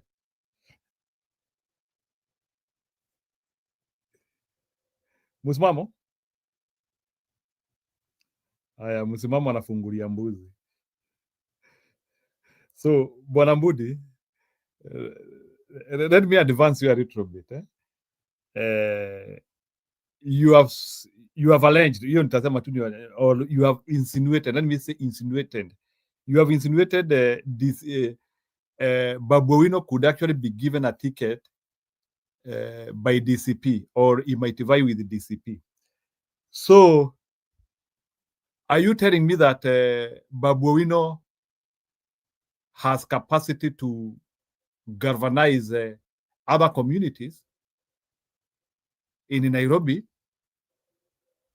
so that they can become a probable candidate for DCP? Because, you know, I don't know if DCP, by the nature of who they are, they would want or maybe let's say like there are more than two people who want DCP ticket. Like there is like that Kakuya, let's say there's that Kakuya and another guy and Babu Owino. Do you think DCP can just go and say that tunapea Babu Owino? You know, politics is not static. It is dynamic. Let's start from there. Up to this month, the only person who had the courage to face Baba and ODM and tell them, whether you like it or not, I am going, you know, to stand up against ODM because they have already endorsed Sakaja, was Babu Owino. And up to then, before the death of Baba, Babu Owino was going to win the election. Now, post Baba, because remember, there was there was a very interesting debate somewhere today, and I don't know if somebody. It was a very beautiful debate, and how somebody was narrating that the MCS basically came and knelt and begged Baba so that Sakaja could be impeached, but Baba was tone deaf. I don't know if you listened to that, Njiru. And you remember during the impeachment, collecting of signature, when a section of MCAs were happy that now they have gotten what majority of the signature. When it was aborted, the person that came front and apologized to the Nairobians was Robert Alai, and Robert Alai said this, that Baba called them and warned them on that, and they folded. So up to then, because of Baba's levity, and Baba was alive, I think the only candidate that had hoped to get Sakaja out was Babu Wino. Now, with the death of Baba, I don't think the prominence of Babu is going to continue. First of all, I think Babu has lost some of the people that were supporting him, including Robert Alai, who said the other day that he's going to court to stop Babu Wino from doing those KCSE lectures that he was doing, which actually I kind of agreed somehow, because two of the maths that Babu Wino did were actually wrong. There was the X of 16 and 13. I don't know if you eventually came and saw that X that he said is 16, and when he was proving it, ikapata sijui when you were 3 years ago, you were this year, but 2 years from today, if you add your ages, it's going to be 62. Actually, he got that sum wrong. Okay, and it was deceiving to the nation. So, and I agreed with Robert Alai that if people are going to have the faith to look up to him and he will give them wrong answers in the way he's doing, it's not the right thing. So Babu Wino has already lost the base that was supporting him, because they feared that nobody will oppose Sakaja, because nobody within ODM was willing to oppose Baba's position and Sakaja. Now that Baba is gone, do you think that ODM is going to remain and not do anything about Sakaja? That's a question that will be answered. Now, if ODM and Oburu Odinga continues on the stand of Baba, the only option now, and now I'm going back, I was giving a preamble so that I can answer your question with facts. Now, Babu Wino will be forced to seek a DCP ticket, because going for an independence ticket, it's going to be catastrophic. The reason is not just winning. You are not going to have enough MCS to protect you so that you can have a security of tenure for 4 or 5 years. So I wouldn't want to be a governor in Nairobi on an independent ticket, because the history of Nairobi is very clear. Kidero just became a one-term. The person that followed was impeached. Then the military came in.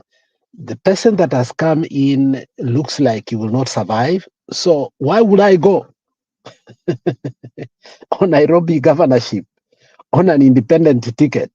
So I think the safest ticket to go with, and because Nairobi has always been in the opposition, in order for you to win, and because ODM has played like it's in the government, I think the ticket to win the governorship of Nairobi is DCP.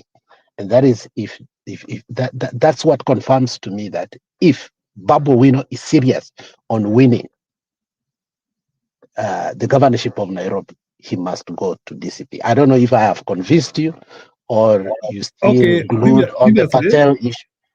Kidogo, previously alikuwa ameonekana Wiper na he had declared some support to Kalonzo.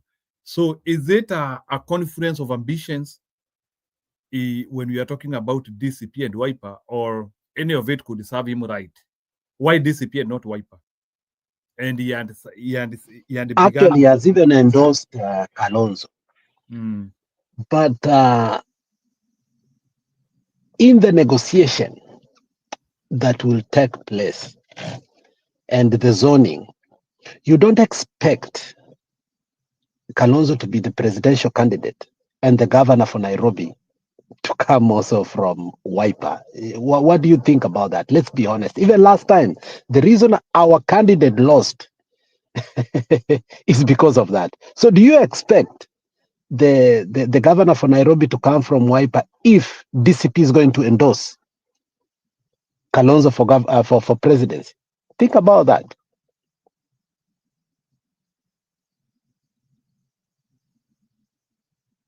Okay, you have taken it too further. I don't think I can challenge that one. That one is overthinking, but it's okay. Msimamo, uko hapo? Ama umekuja kufuga mbuzi kwa show? Ama unachapa kampeni kwa show? Anyway, Bwana Budi, that one is fine. So let me ask you a question now. So when it comes to ODM and governorship of Nairobi, do they have a chance? For the first time, Nairobi may not win even any MCA in Nairobi unless they coalesce and do what actually we know how to do in Nairobi best. Go bring people from your home area and come and register in a certain place so that you can win. I doubt even if Langata they are going to win. I doubt if Matare they are going to win. I totally doubt if ODM understands that it has totally lost Nairobi.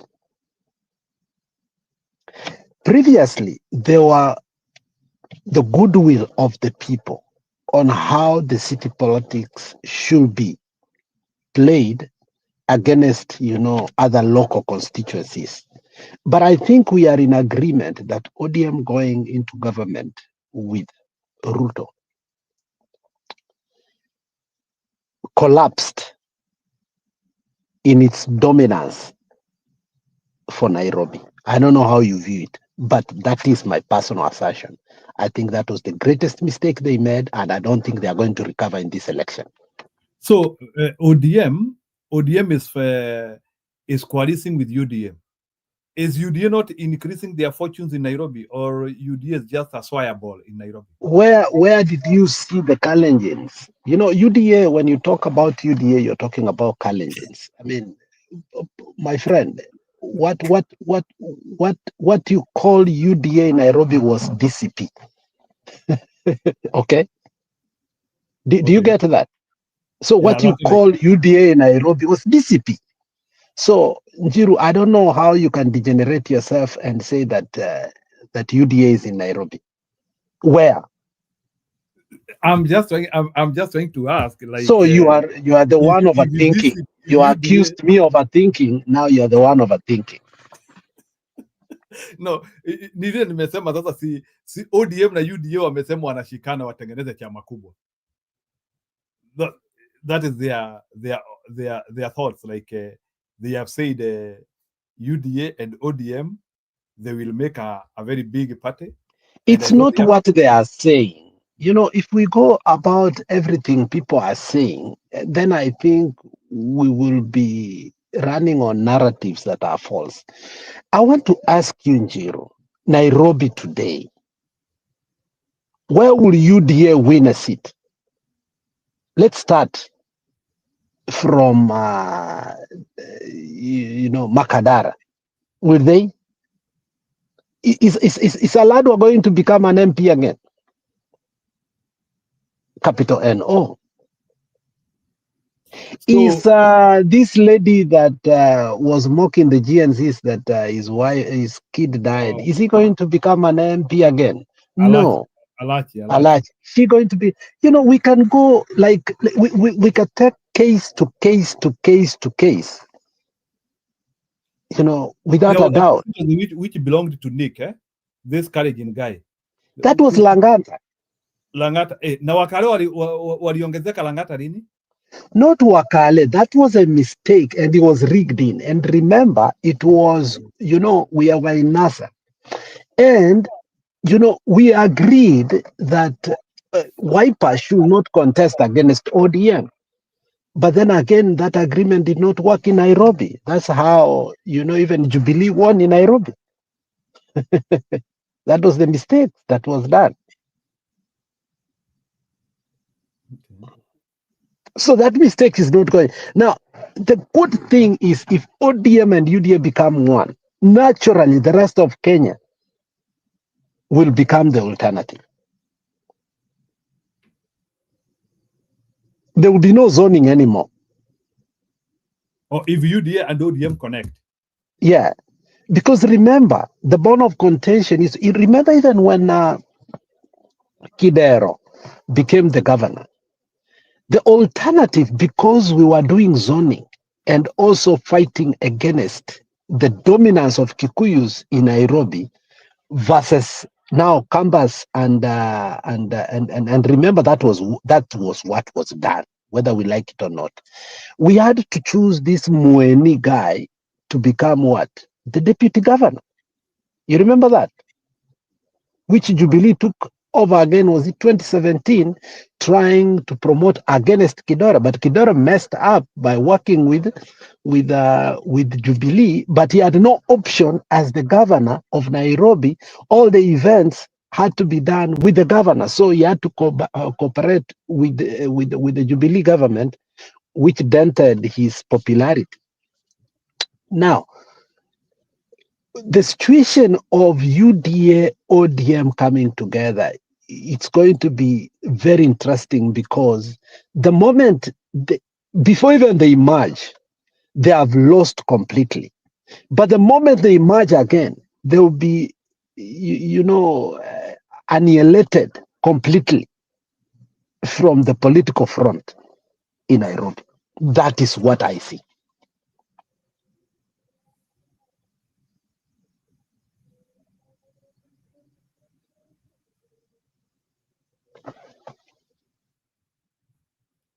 Okay. Musimamo, are you there? Naona Francis amekuja.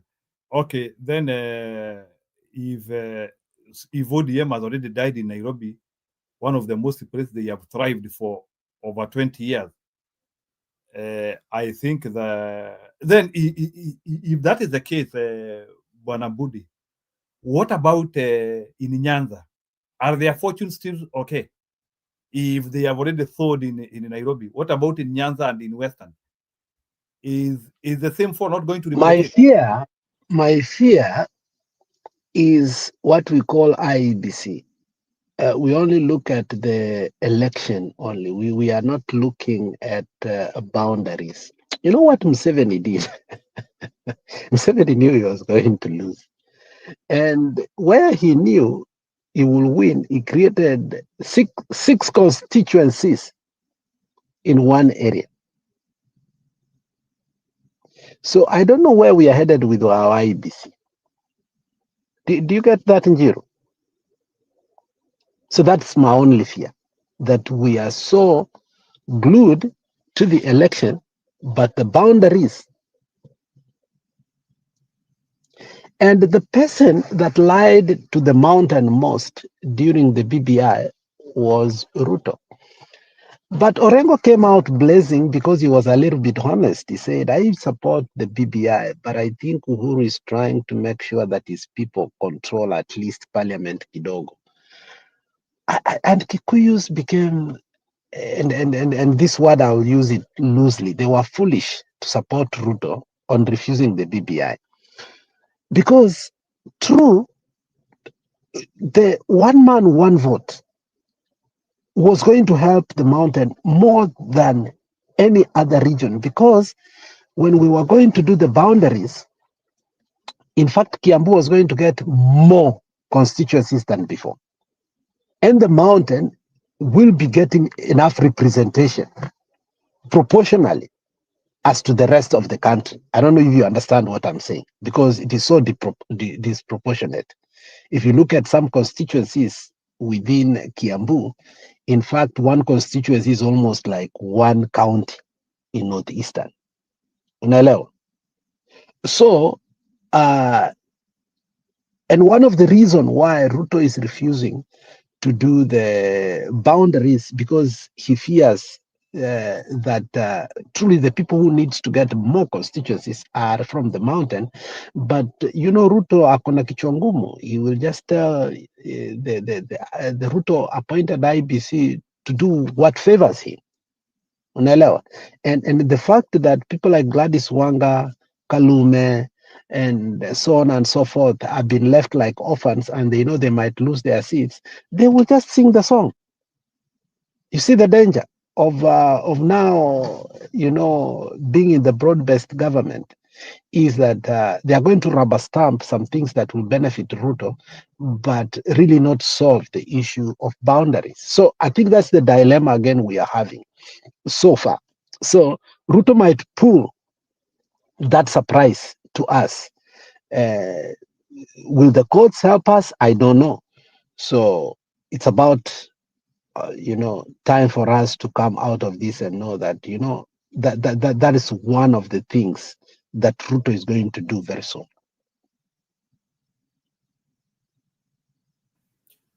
Okay. Now that we already seeing people like Wanga might lose elections, and some other people who relied on like Odinga are going to lose elections.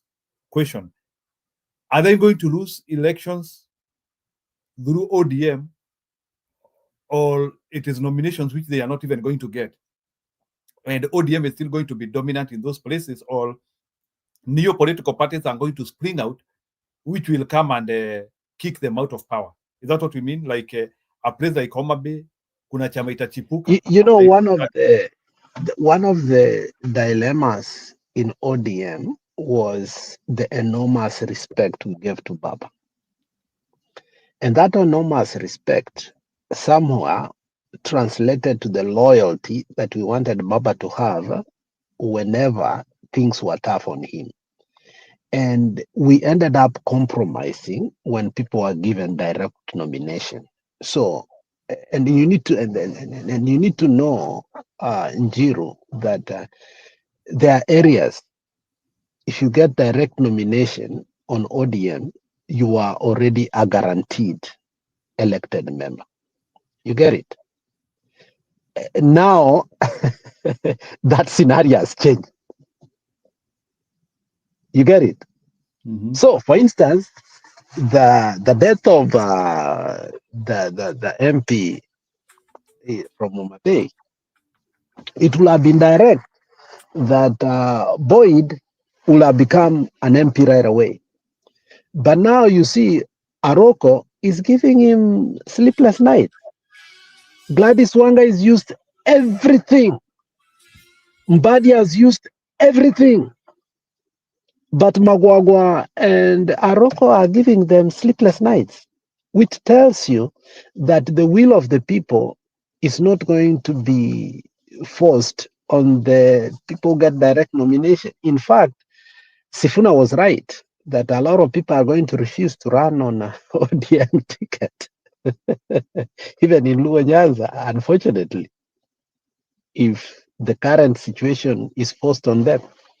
Anybody who is wise will gauge and know where his people are coming from and say, you know what? No, this arrangement, we don't want it. Yeah.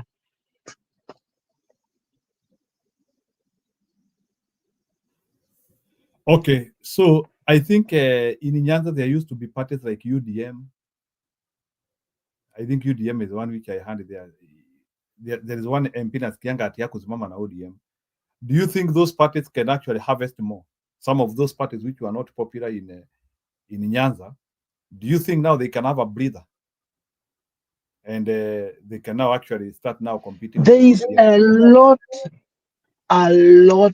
of capable individuals. Now, let me give you a case scenario. And I hope Francis is not going to beat me on this because I think they don't like the truth. Do you know that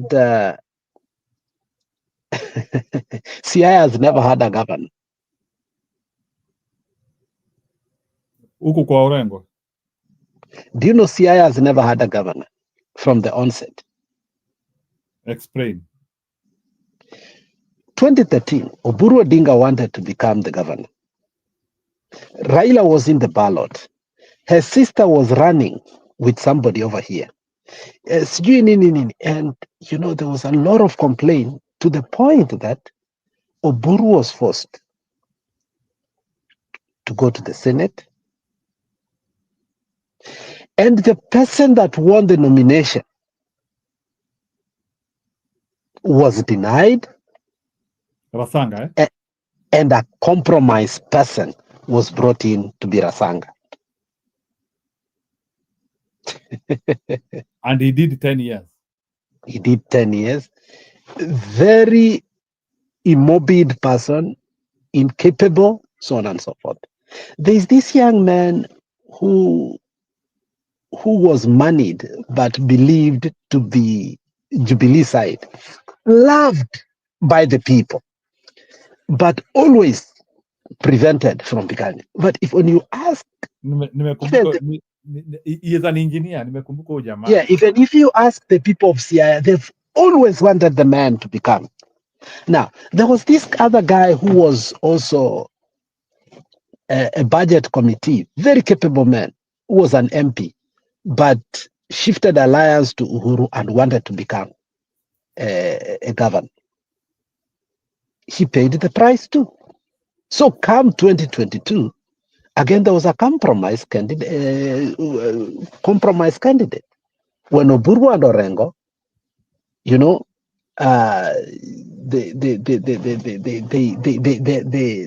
they locked horns. I think Raila prevailed over Oburu and told him, you know, it will look so bad. And what happened? Orengo was so dented, unlike 2017, when Orengo did not even campaign for senatorship even one day. Orengo was missing from the national politics. He had to go defend to become a governor because the ground neither wanted Orengo, neither any politician. That young man again was the favorite of the people. And again, it is said that Orengo never won that election again, but he was forced in. The same way Gladys Awanga. Ochila Yako, they say he won, which I may think it might be true. But both Gladys Wanga and Orengo, there are questions if they truly won. So those scenarios are going to come up, you know, whereby, and I believe that these people, and they are very capable people. They are not like people who are just like maybe they are anti-government or anti-Raila or what. These are people who are totally capable, and also they are moneyed, you know. So we are going to see the rise of such kind of leader. Not as much as may want, but somehow in some situation, people like Awiti will not have won his second term totally. White not for Bab. Awiti literally never stayed in Homa Bay. Awiti was always in Imperial Hotel in Nini. Awiti, when he became blind, he went to German. I think he ran the county out of German for a couple of years. And I don't think the people of Homa Bay were very happy. So, but Magwagwa, according to what people say, people from Oyugis, Kanyada area on this side, they say that obviously Magwagwa is a force to reckon. And that is why Gladys Wanga, and remember even Magwagwa was the favorite of the Homa Bay people. He was prevailed upon and he was pestered so that he can do what? He can deputize Wanga. Remember, even the gentleman agreement that the deputy governor for Siaya had to be given. He was told that, and he said later on that I was lied to, that he will just take the political seat, but the person that will manage the finances for Siaya. I remember when he went to the Senate and he was saying that during the agreement, I was told by ODM that, let us win this seat. We don't want anybody to win it, but you are going to be because you are an expert in finance. You will be, I don't know how people could prevail and lie to you in politics that you can become a deputy governor and become the financial manager of the county. I think somehow they lied to me, and I think pia akakuwa mjinga akakubali. But you can almost see that Siaya, Baba had to get in, somehow force people to do what he wanted. And that is why I say, if I have to substantiate my rhetoric, is the people of Siaya have always shown that the leadership that ODM has offered to them are inept, and they wanted to choose a better leader than was offered. But because Baba came from Siaya, it will look awkward that a governor other than from ODM was to be the governor for Baba. So what happened? They were prevailed over, and deals were made to maintain the ODM unity, and it created voter apathy. Remember, at some point when an MP, did he die or something happened where Orengo used to be a member of parliament? Orengo went there and campaigned day and night, but he ended up losing that seat while the people rebelled openly, if you remember that. But Baba never showed up on that campaign because the intelligence had told him that what wamekataa kabisa. So if we were to go by what we have been seeing on the grassroots, we might see, more especially on governorship, a lot of people win who are not ODM members. But the dilemma they will face if the people do not choose new faces, also not allied to ODM, they might choose a good governor, but then end up choosing MCAs who are in ODM who will impeach their governor right away. So the people need to understand, when you choose your governor, also give him the MCAs so that he can do the job you have told him to do. So this is what people need to be educated on. Thank you. Okay, so that one is quite rating. So the last question which I want to ask you tonight, this DCP, which you have said that Babuino has capacity to vie with in Nairobi. Let's take it hypothetically that Babuino has become a candidate of DCP in Nairobi, and Babuino also hails from Nyanza. For the first time, can we get a strong person who is able to take DCP to Nyanza? So in that accord, do you think DCP can get inroads in Nyanza by picking Babuino in Nairobi? And maybe Babuino, they tried. So do you think, like, because you have said like you through your own ones, you have said Babuino is loved in Nyanza, anapenda huko Nyalenda. Let's assume Babuino is in DCP. Can he take DCP to Nyanza? You are misquoting me.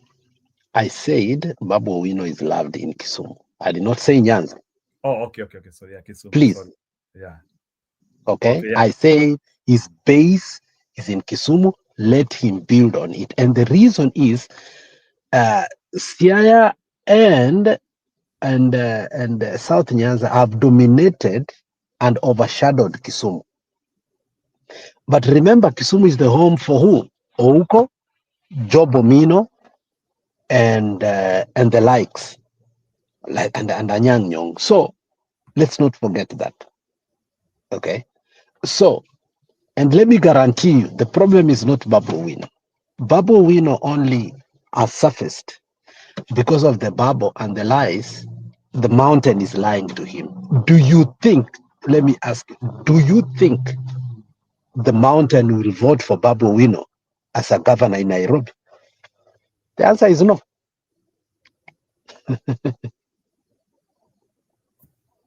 The answer is no. Can they not, even with an arrangement? Do you think the DCP will give? Be honest on this, because you are not taking reality into context.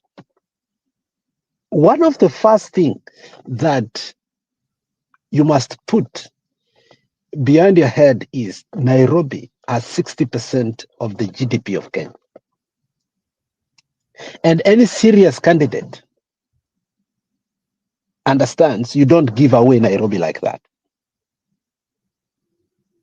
You don't. Will DCP and Wiper sit down and give it the governorship to Babu Wino? As a political strategist, I'll say that will be catastrophic. That is literally telling Ruto, let him win, and Ruto will if he steals the election, then he can make pact again with Babu Wino in order to survive. The same thing Sakaja did.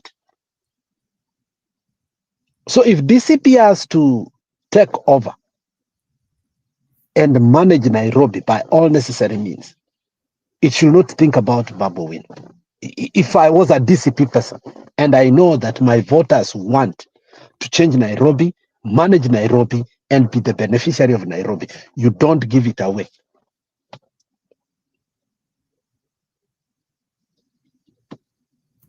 With Baba's death, I think Babu becoming a governor, I think for me has been flattened. That's my opinion. I don't know how other people believe, but I'm looking at the Kambas, saying, okay, we supported the Luos last time in Kidero becoming. Why don't they do this time? And they deputize us. I'm looking at the Kikuyu saying for the first time, also let us be the governor of it. I'm looking at a situation whereby there will be a compromise and say, you know what, since maybe the Luyas may not be ABCD, why don't we support a Luya, because we want Natembea and the rest of the people to come and support the coalition of the opposition. So I'm looking at a situation where Tim Wanyonyi may rise again the occasion. Okay? Because Tim Wanyonyi had already said, I'm done with this ODM after they waliekea Sakaja bendera na nini na hiyo ligaria yao, na wakaenda wakamuanoint kama a Luo elder, so on and so forth. I think and that will also make somebody like Wetangula also happy, because Wetangula also as a politician has a vested interest, when he sees the Luyas come together and elect part of their Luyas. So Nairobi is not going just to look at Babu Wino easily the way you think. Easily. Natembea, you just put here, hadi Nairobi ukienda tu kisalimia tu mtu tu hivi, kama ni watchman. Look at how Natembea speaks. Natembea is saying, tuko wengi sana Nairobi, which is true. Which is true. If you look at the Debank City Council, Waluya walikuwa wengi sana. If you look at the former Westland, what was he called? Jeshi la Baba, no, not Jeshi la Baba. This Mugo person. What was his name? This person who stole Moi's Range Rover and he was never arrested. What is his name? This guy, the former MP for Westland. What was his name, Mr. Njiru? I don't know why his name has gone. When you hear them speak, you hear Wakina Otuoli speak, the Luya, if they're not taking the presidency, if there is another thing they want by all necessary means, is to take the governorship of Nairobi. So Gachagua can negotiate with them. Kalonzo can negotiate with them to support him as a candidate. And they have more leverage becoming the governor of Nairobi than the Luos. So this thing about Babu Wino becoming the governor, I mean, it's already a past thing with the death of Baba. The only reason it made sense is he was the only one who had the courage to announce himself and take ODM by its horns, and because ODM was almost cultic to Baba. In other words, you are saying that the dichotomy has changed with the death of Baba. So does it mean that even the same things which are happened to Babu Wino, is it the same thing which is happening to Ruto? Is Ruto not affected the same way by death of Baba, whereby is maybe can you discuss that, Bwana Alex? Has Ruto fortunes changed with the death of Baba? Ruto never had any fortunes to start with. How do you change fortunes when you don't have fortunes? He was always saying that with Baba kuna pari naweza siwezi enda. He looked very confident. So Sifuna told him, Caleb Amisi told him, Babu Wino told him, you see, you were only listening to what he was saying. But the reality on the ground, even with the support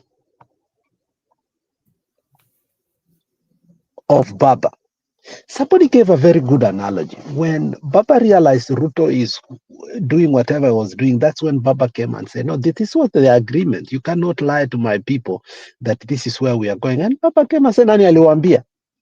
We will have our own candidate in 2027. So Ruto has never had that political capital that you want us to discuss.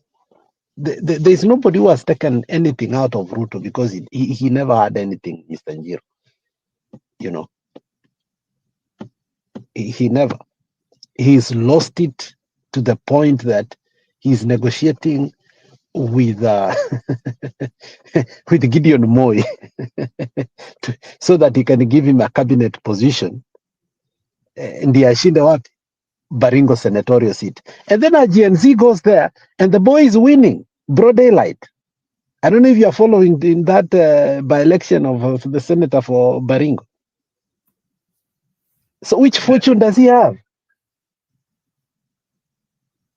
I don't know how in Baringo it is throwing, but I hope it is doing nicely. He's sugarcoating it by today, even giving Moi responsibilities so that him and Rachel Ruto could go and open.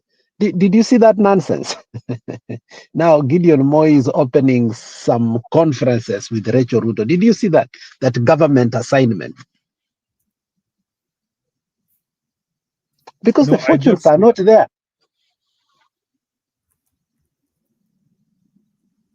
Mm-hmm. So, in other words, can we?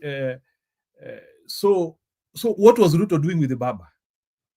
If he is not tapping anything from Baba after this Baba, and let me repeat, this is something that we don't want to touch, but that is the truth. And I don't know why many people have never been able to understand what Baba did. ODM and Baba has said it openly that you said Ruto must go. Yes, we agreed. But the plan you had was not the right one. And that's why we came in. When we spoke about rotational presidency, the Kikuyu showed us the middle finger. So if we can't remove Ruto again, we continue with Kikuyu presidency after Kibaki 10 years, Uhuru 10 years. And the problem is the person that wants to come in is not a safe pair of hands. is a person who was called for what we call shareholdership. Is a person who has said nitaweka mipaka kwa State House. So I think Gachagua was lethal and dangerous, according to many people at that particular time. And you know, me and you, even you yourself, it took you a long time to acknowledge and accept Gachagua. So you can't even blame Baba on that. So we wanted him to go. And Gachagua rushes to State House Mombasa because he knew this is a done deal. According to intelligence, if Ruto was to fall, there were plans immediately to install Gachagua. So Baba comes in to stop again the Kikuyu presidency, taking precedence. And that is something that nobody wants to speak openly.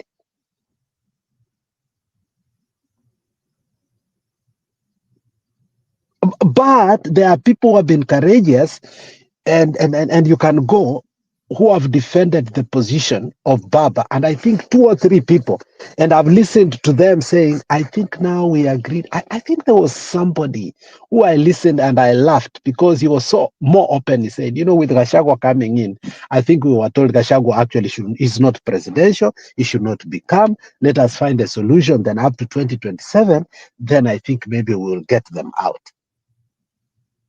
Okay, but the agreement was immediately after they aborted that Gachagua must go. In the event that people still will refuse, it is better for Kindiki to ascend.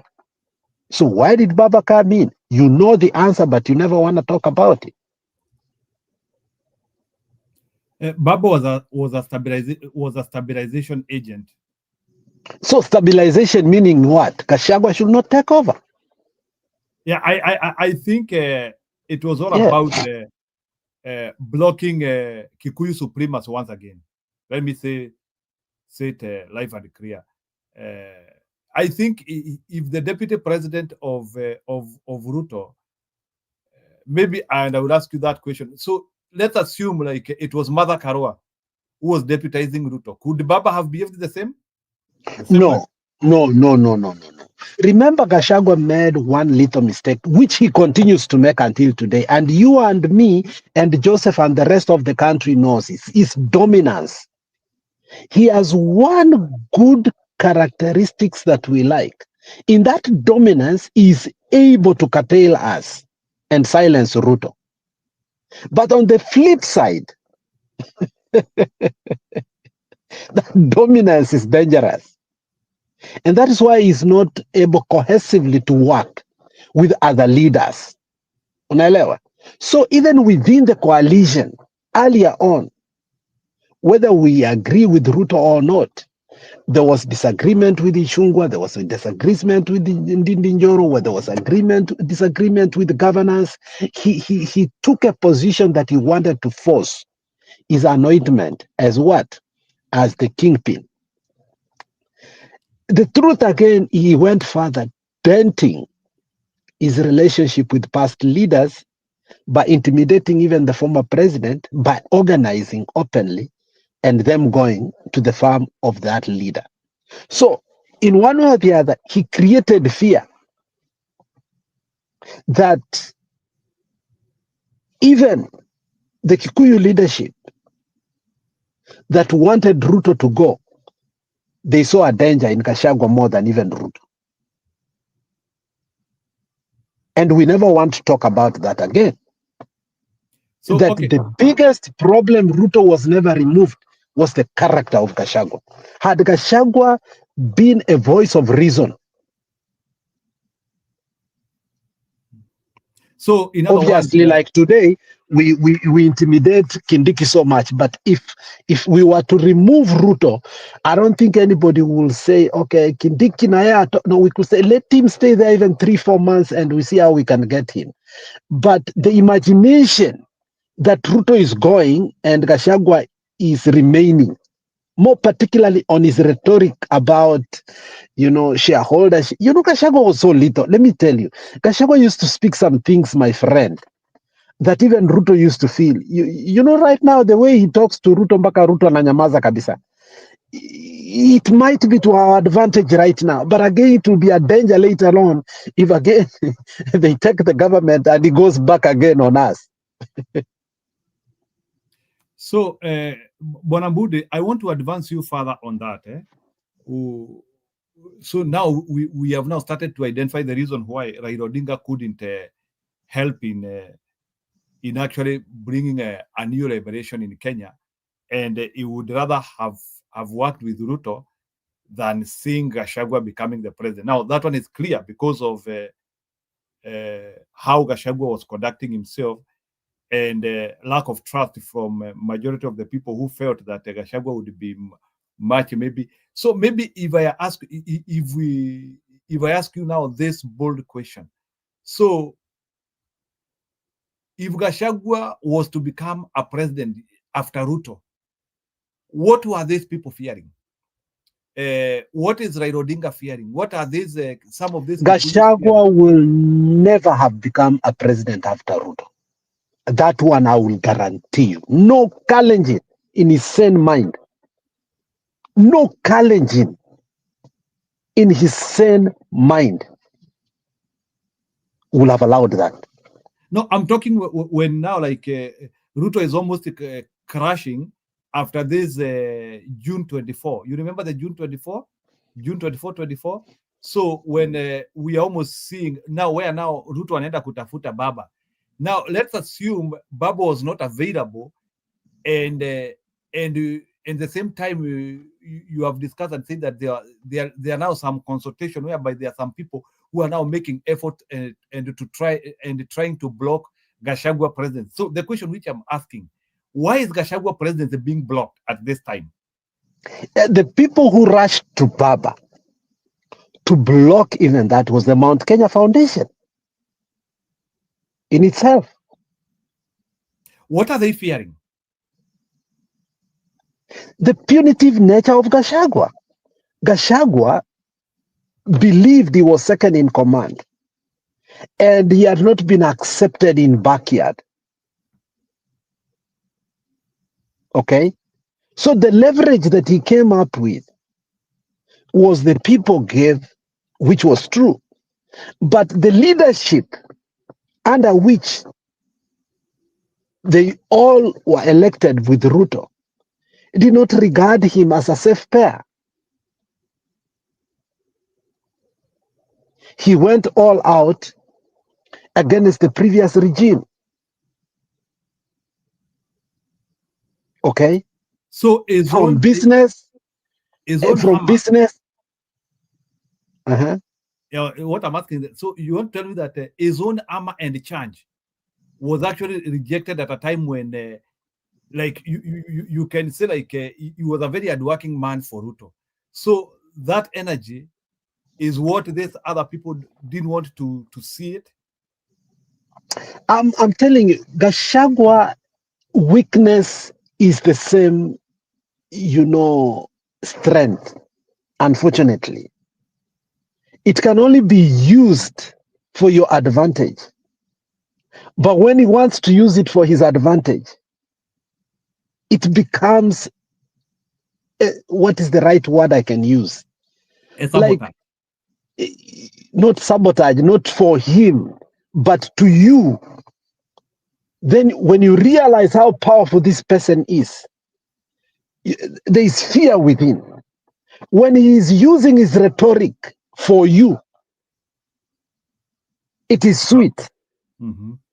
But the moment now he's speaking with that rhetoric to you,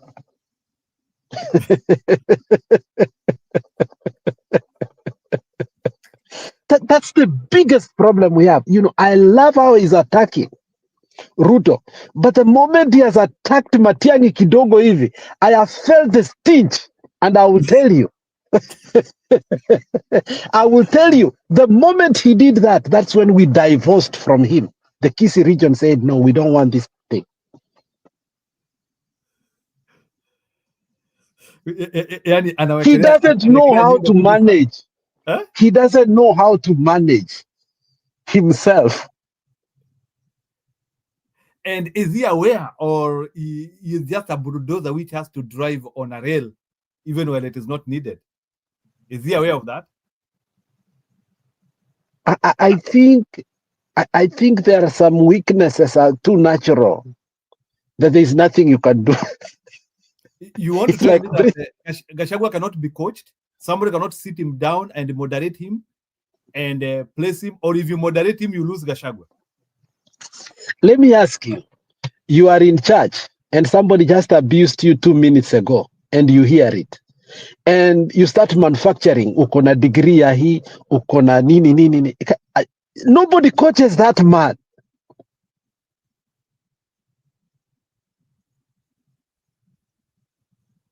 So what is his political future?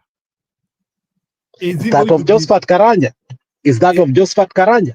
Will he just be hammering for people, and when it comes to him, he cannot be anointed? His work will be to bless Let others. me go back. Let me go back to something that even in private, me and you have spoken. At what time are we going to say?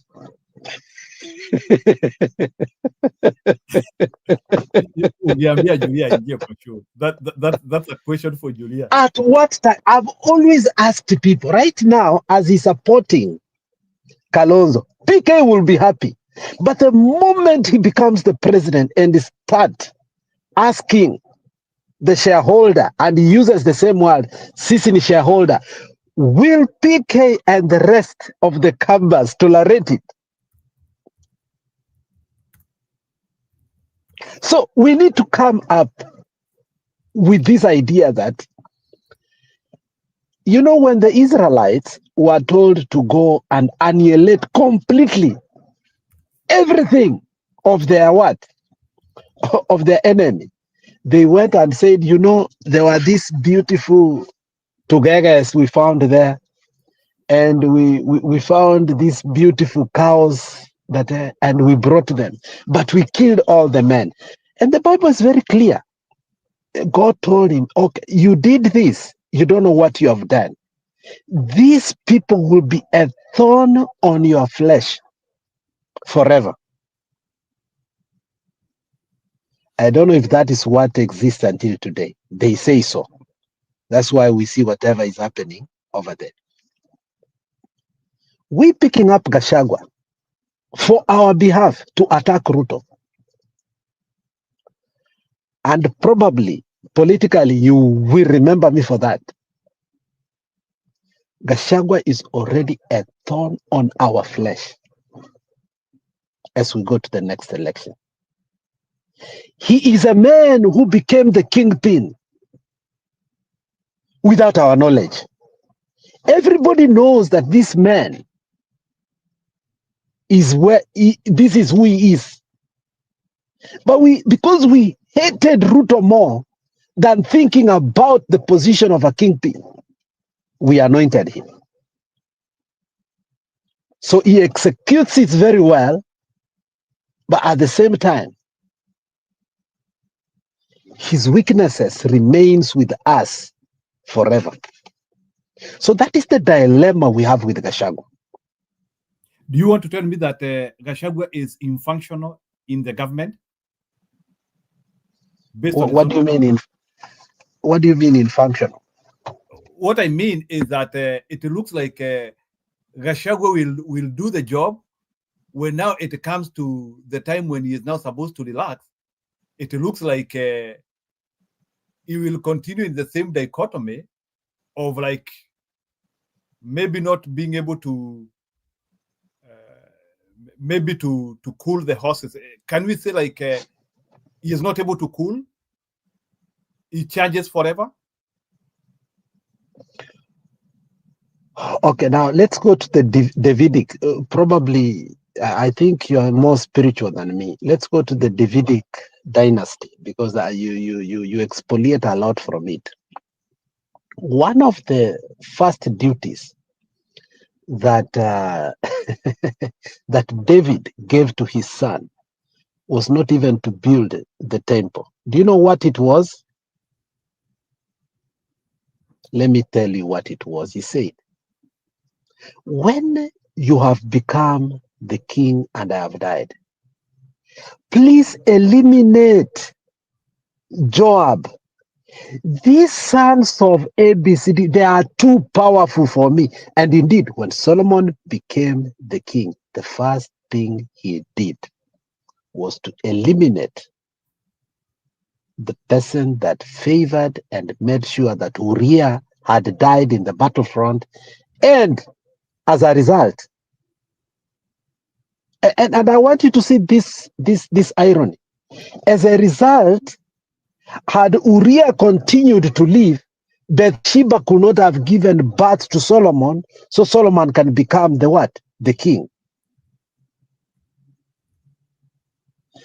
Because if Uriah was alive, he could have continued with his wife, and he could have continued giving birth with his wife, and David so could the have person, given birth. so the person that made sure that Uriah and Solomon was given birth is Joab, who was too powerful, and who David told him that when you have become the king, make sure this man is killed. Okay? The man who killed the first husband of the mother. Now, if Kalonzo was to survive in his government, and don't allege me that I have said something that is wrong. Don't allege me. I am giving an hypothesis here. And all of you knows what I'm going to say. Don't allege me. This is an hypothesis, and it's Machiavelli hypothesis. When you come to the war, you kill your friends, capture your enemies, and rule with them. So for us to survive after we capture power, Gachagua must be under 6 feet.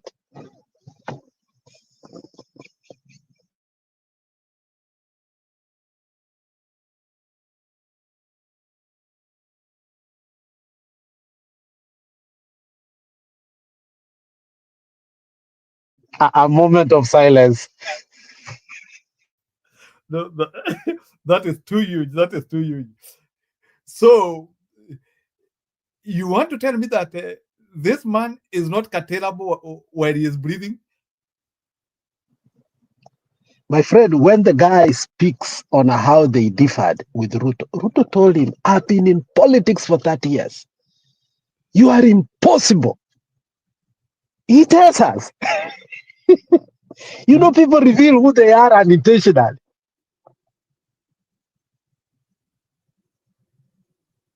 Why would you say he's tameable? Already has said, mimi nikakatasha rais. Nikamwambia kama ni hii, mimi siwezi fanya. And you know me, I'm just aping what he says. You can imagine his voice. No, can you repeat again? No. You are in love with that guy. You have even gone to the extent of even getting his voice, man. Can you say it again? You have said it like him. Can you say it again? Budi, you can't deny us that. No. Once you say something twice, it loses its test. Let's go to another thing. You know, what we have decided to do here is to have, when you see me come here in Jiru, me and you have a conversation. I'm not wasting time. I've made up a decision to give up my time to intellectually and also put emotions on the side what we are creating. Whether we go down in history as a people who tried our best, the little we can, let's do it when we have an opportunity. These are things, if Pogon was here, would not have allowed me and you to speak. But there's a moment me and you can speak some things that when other people are not there. So let's not repeat it, but understand, Njiru, the reality that is coming to us. Okay, I want to advance you a little bit in that dichotomy. Now, 2027 is forming. And in the near future, just as I said yesterday, we are like less than 18 months now, 18, 19 months to 2027. So it means condensation needs to start being visible. How we are condensing to the election has to be visible. And we have already known the front, how the front looks like. We know how our game looks like. Kama ni game, whether it is football ya America, kama ni football ya Argentina. We know now how our game looks like. And we also as well know how Ruto games look like because we have a good history with him from the time of Odinga. And referencing Manyora, who many of us don't like him here. Manyora has said that if it was Ruto who was vying in 2007, I'm quoting Manyora. I don't know if he is right. Maybe I also want to ask you on the same.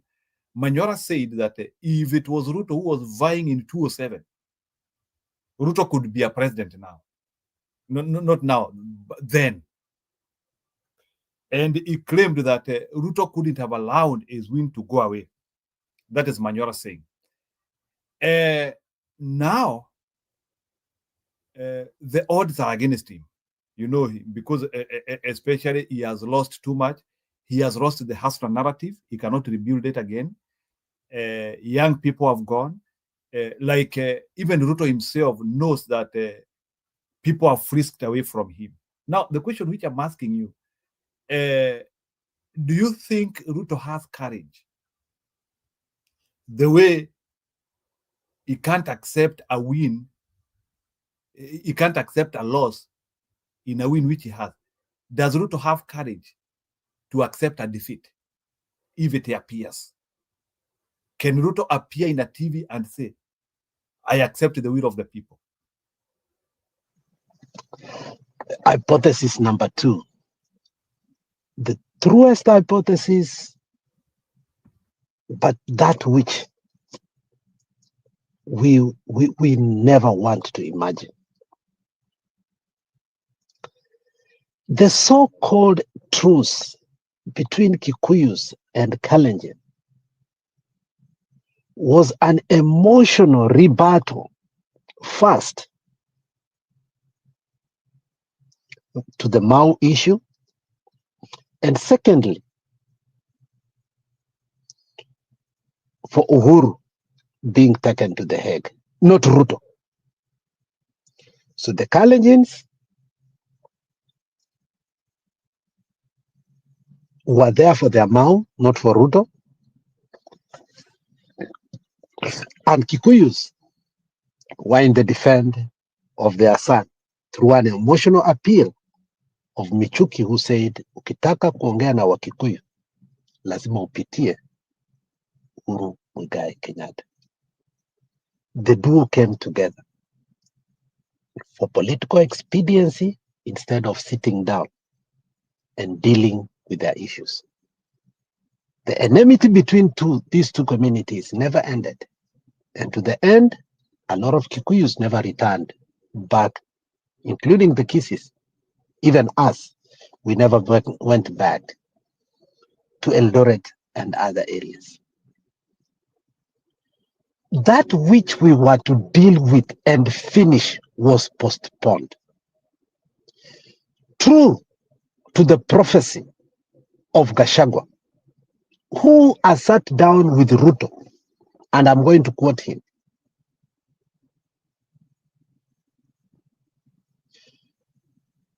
Ruto hawezi concede atoke hiyo kiti bila damu kumwagika. And I will repeat that. Even if he gets 12.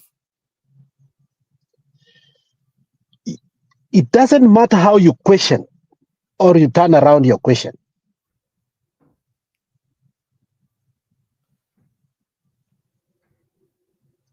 The Kikuyus will look back and reflect the statement of Gachagua.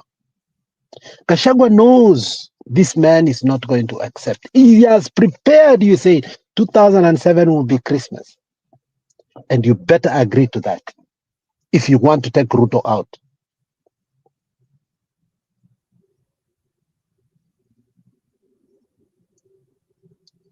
He will not just concede. and go away.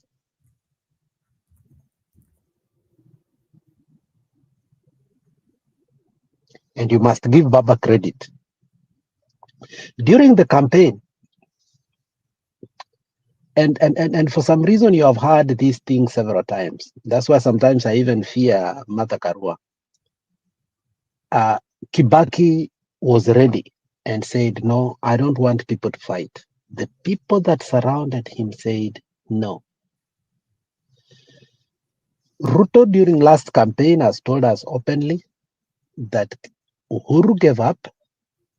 He became a private citizen, akaenda kukunywa uji yake. Ruto advanced, went there, and it is said he slapped him, not alikuwa karibu. And the guy was just a deputy president. These are things that he has spoken. I'm not speaking on behalf of him. And the bitterness he was speaking when he wanted to be taken out of the deputy president, and he's saying, watoto wangu sijui nini, used to hear. The guy was so bitter, he became psychopathic. Yani, he became, inaitwaje? There's a name I'm looking. He became almost mad. Kama mwenda wazimu. Yeah. And every time he spoke, we wondered if he was in his right mind. He was only a deputy president. After exercising power for 4 years, you want to tell me that Ruto will give it out like that? The stakes are high, and the people that surround him knows very well. Moi warned us about the guy. Uhuru, after being with him for a few years, had to bring Baba in, and he warned us about him. He went to your dialect and even told you, akichukua hii, anachukua hii. Akifanya hivi, anafanya hivi. During the last regime, his office, the guy, I don't even know how he was able with a chaser to even import weapons to that country, get military legaria, so on and so forth. These are things that you want to peddle and ignore that have not have literally happened in that country. How the witness to Hague disappeared. Jirongo has come to the front and told us, without a doubt, both when he was crying for Juma in Nairobi and in his hometown, in a home village, he gave that story without changing words. What kind of human being we are dealing with.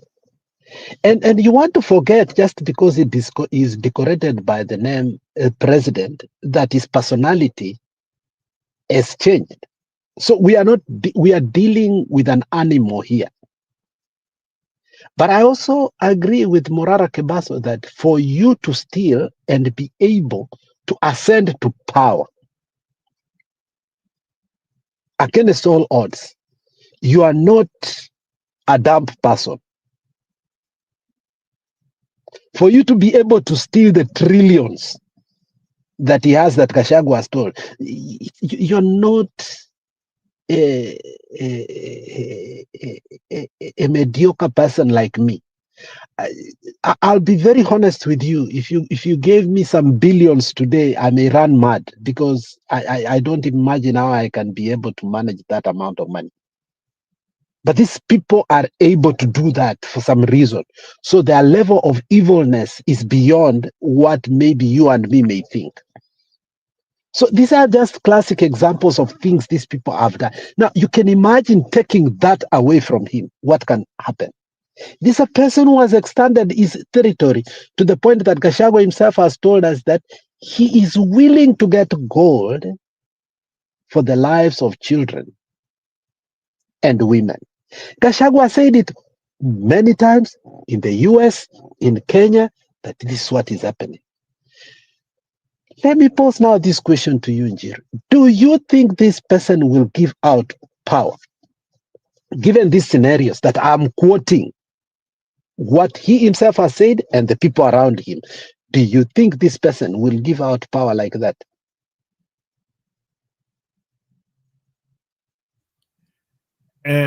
With a convincible defeat, he can leave power. So did the 92-year-old with the leave out power you are talking about, the Cameroon guy? You know, they rigged to the extent that they showed he won. So you think Ruto is going to sit down pretty as young as he is, and he will not show it? And that's where our assignment has to be. Gachagua has told us occasionally, hoping that he is correct, that amesema kura yetu iwezi ibiwa. That is what he said. No, Njeru, you are clever than that. It is not those who count. Kura haijawahi ibiwa. The person that announces the kura ndio shida. You know that. That's why the server could not be opened. We know that until today. Kura ibiwangi, kura inatangazwa. Isaac, the former IBC commissioner, has come out with a book and told us everything. We are still not reading his book. We are still not reading the book. It has never been part of the conversation of that book. In fact, we need to bring that book and read some excerpt from that book in regard to what you just said, so that you can understand what goes back there. Because it will be tragic for us to peddle that lie, without facts without facts. But now that the insiders have written a book, both Kanchori, who wrote a book so quickly that I was shocked. It takes years to write a book of what happened behind. Hiyo ya Kanchori nayo sijui alizaidiwa na nani. Kwani alikuwa na machinery? By the way. I know where you are, it's part of the conversation, but you are diverting. What I'm saying is your point of what you're saying is not what is important. What is important is who is going to announce him. I thought the announcer have they prepared? Even when we had overwhelming evidence and those who were refusing, that was not the result, were within the commission for the first time openly. Somebody still announced and it became the result. I think, Njiru, we underestimate some things to a point that we extend the conversation. I think we have a big amnesia. Even with overwhelming examples that lay open on us, we do not even speak of them as a guiding light towards,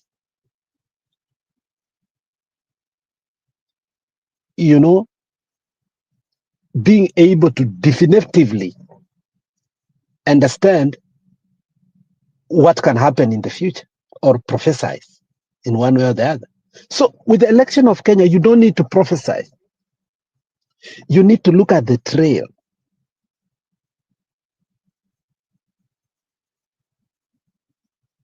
And in it, books have been written. Later on, Kivuta sat down and spoke on many occasions. Before Kivuta, there was this other guy who was called Chesoi, also spoke. We have records. Why don't you just have an exhaustive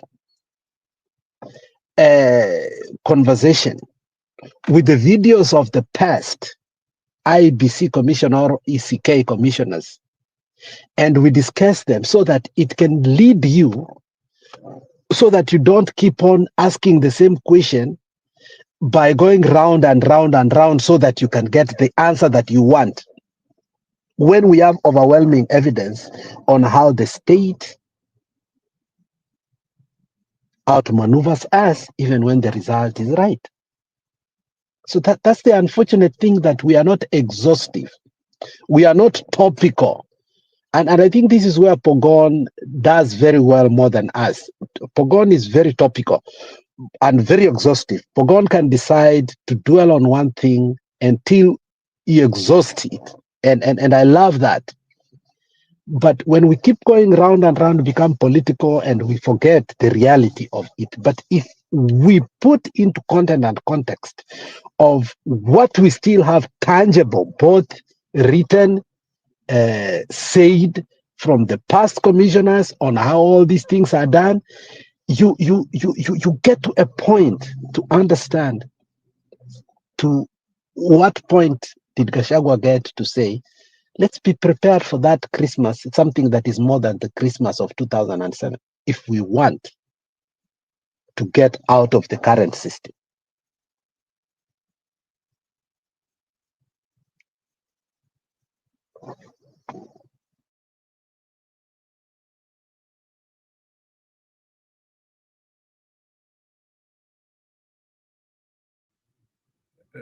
Let me give you Isaac before I bring Medho. Huyu anasema I'm in the wrong forum, atulie bana. Relax bana. Former EB chairman Isaac Hassan has revealed how Raila Odinga ganged up with civil society to frustrate him over election rigging claims. In a country with no culture of conceding electoral defeat, 3.5 years were Not that one. Kuna. Ni hii. Mhm. If you have tried multiple oral antidepressants, they never believed I will resign. I think it's something which people don't do always in the country. The Honorable Raila Odinga is a very powerful political force in the country. Nobody can ignore him. No president has been able to rule this country without peace from him. I called the Prime Minister actually. Then he told me call him. I called him. Yes. And it's surprising. He said, "Habari kijana yangu." So this confirms that Raila Odinga is not a person who keeps a grudge. Before the final departure from the office, you had two conversations, one with Junet, who paid you a visit to your home, and second Raila Odinga. Yeah. So let's start with the Junet. And what's the thing that they were worried about mostly in terms of you leaving the office? No, I think from my understanding, Junet was someone whom I became a good friend to. I think I've explained in the book how I saved him when they wanted to get him out of the list, nominated list, of the party list. But he was a member of the committee which was set up to investigate IBC, the joint committee, and so he was, of course, there, and I used to meet him there as we talk about our defense. But when he came to see me, I think he wanted to know whether I would agree to step down. They never thought I would agree to resign. They didn't know that I was actually talking to other people to give me a peace of mind. I will resign. Yes. So when I told him, actually, I want to resign, just give me peace and stop the witch hunt, he was shocked. He didn't know. They never believed I will resign. I think it's something which people don't do always in the country when you hold a very big job. So when he became now convinced that actually I want to resign, then he changed. He said, okay, from now on I will make sure that I'll talk to our party leaders and make sure that we also give you a dignified exit, which eventually happened. And that was followed by the phone conversation with Raila Odinga. Yes. While he was away in UK. I didn't call him directly. I called somebody else. Yes. In the book, I explained a reverend from Kenya, Steve Mburu, who's my friend, and I wanted him to go to the hotel to get me an email from them to take it to the committee. And then he told me I'm actually driving my car and I'm carrying the Prime Minister. Raila and his daughter. So he gave him his phone. That's why I was able to talk to the Prime Minister. And it is a good, it is a very good coincidence that I got him that day, that time, because we were actually going that morning to Parliament to go and defend ourselves. And that call changed everything. Yeah, everything, yes. Even he spoke to, I think later after that, The committee was led by Orengo and Kiraitu Murungi. So I think he spoke to Orengo and they told him, I've talked to Ahmed and we have agreed. The commission was given 164 million. Yes. Yeah, the total package. The total package, yeah. But although you learned this later on, President Uhuru Kenyatta said, give him whatever he asked for. Yes.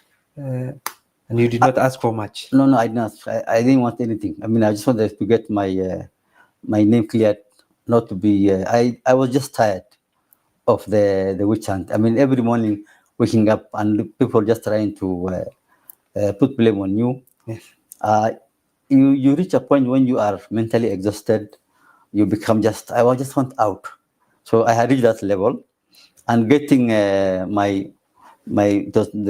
were paying us for the remainder of our term, 11 months, together with the gratuity and see some and gratia. So it's a good package actually, and I didn't want it to look like we were holding the government or the country hostage by demanding for a lot of money. Of course, we could have asked for more if we wanted, and be very difficult and refuse to resign. Yes. I want to quote something that you put down on your diary on 3rd August 2016. You said the 3rd of August 2016 marked a dark day for the future of IEBC as an independent institution. The political class raped the infant constitution in its own house, that is the constitutional Bidovilia, with the consent of the owner of the house, public, the security guards, media, and civil society. So during those days, you made clear to the committee and also some members from the treasury that it is the government that failed to protect the public service, the public servants. And you also blame the media, where you term them security guards, the media, the civil society, and also the public. Why do you think that all these people, the government, the public, media, and civil society, do not stand up for the public service or for independent institutions? Yes. Because you have to understand something, that Honorable Raila Odinga is a very powerful political force in the country. Nobody can ignore him. No president has been able to rule this country without peace from him. That, I think, is very clear to everybody in the country. And I think if you are pitted against him, you're bound to lose. And we're pitted against him. So all those you mentioned, they saw that point. And they had to make sure that we get out without necessarily taking the country down with us. In 2018, after the handshake he met with President Uhuru Kenyatta, you also asked for a handshake with him. Yes. And it happened. No, actually, we didn't shake hands. Okay. The handshake between Raila Odinga and Uhuru Kenyatta in March 2018, we left office because of the protest on Mondays, okay? Yes. It was all linked to us declaring Uhuru as the president. So when I met with Junet, I told him, this handshake which he has done with the president, we should also, it should come around to us, because we are the ones who declared Uhuru the president in 2013.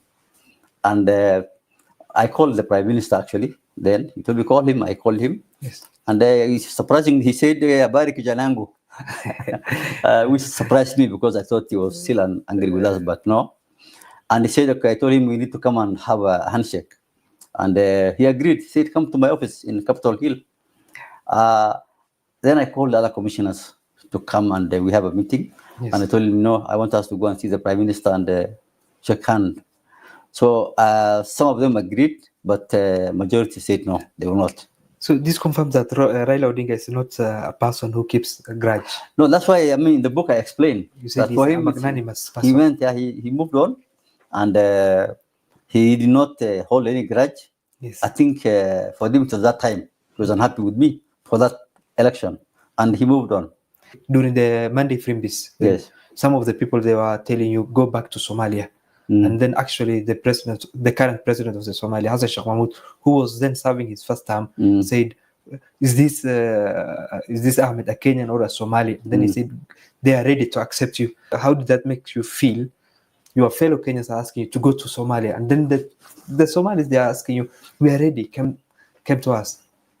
Well, I mean, I've never been to Mogadishu before, and I guess even you, Suleiman, now, as a Kenyan Somali, you know what I mean when I say that there is sometimes Somaliphobia creeps into the political conversation in Kenya. When and you see it on Twitter or on social media, something happens, and then, for example, like you will see, for example, like now, Adam Barrow Ali is being touted to be a possible deputy president, and you will see a lot of comments about Somaliphobia coming in. So there's this element that comes in that you're not really a Kenyan, you belong somewhere else, and that I think is used to demean you as an insult to the individual. So that time they were carrying 2 placards. So Njiru, you can post it up to there. Another one was dead or alive. Up to there, then there is something you need to. Njiru, just post it up there. Now, the most interesting, and I remember me listening to this. There's another one I wanted you to put, but not this one. But this one was more interesting on the faith of Isaac and the reason why he went to Raila for a handshake.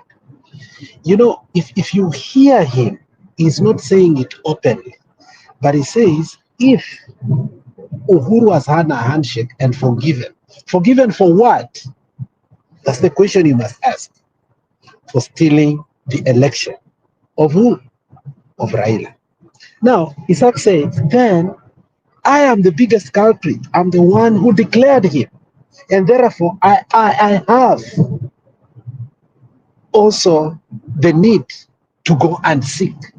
I told other commissioners who said, no, we did not declare. You declared. You have the sin in you. So as a practicing Muslim and also an individual who foresaw that the recipient of his sin has already repented, he went to repent. And that is why the other day, whether people like it or not, people asking, oh, Uhuru was a good friend to Raila.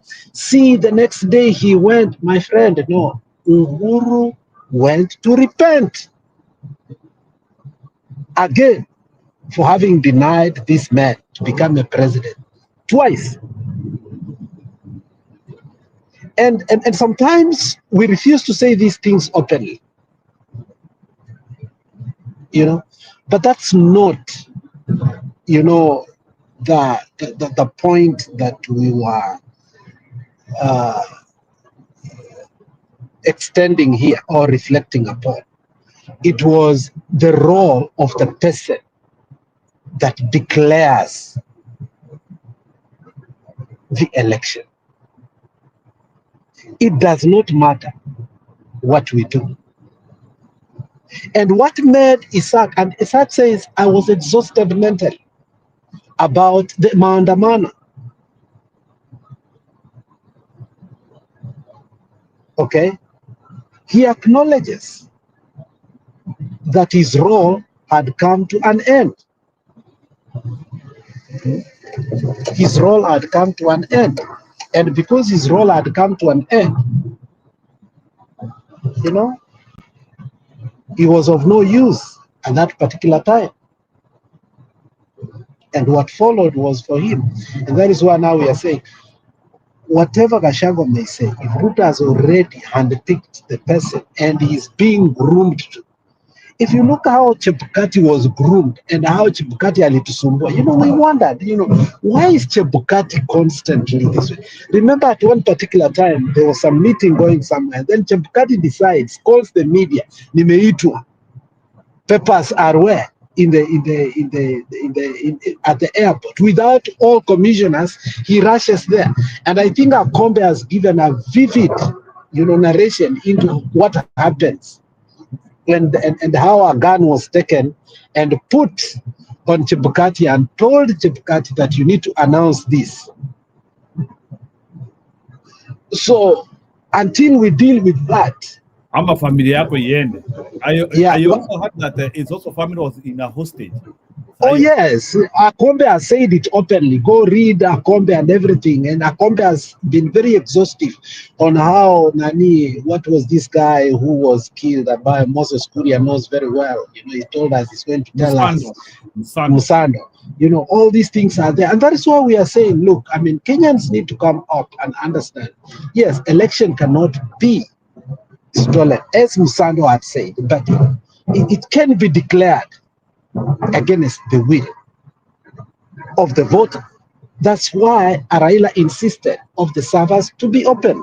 So us going to this election thinking that it will not be stolen is true. It has never been stolen. The question is, has it been constantly declared wrongly? Yes, we need to agree on that.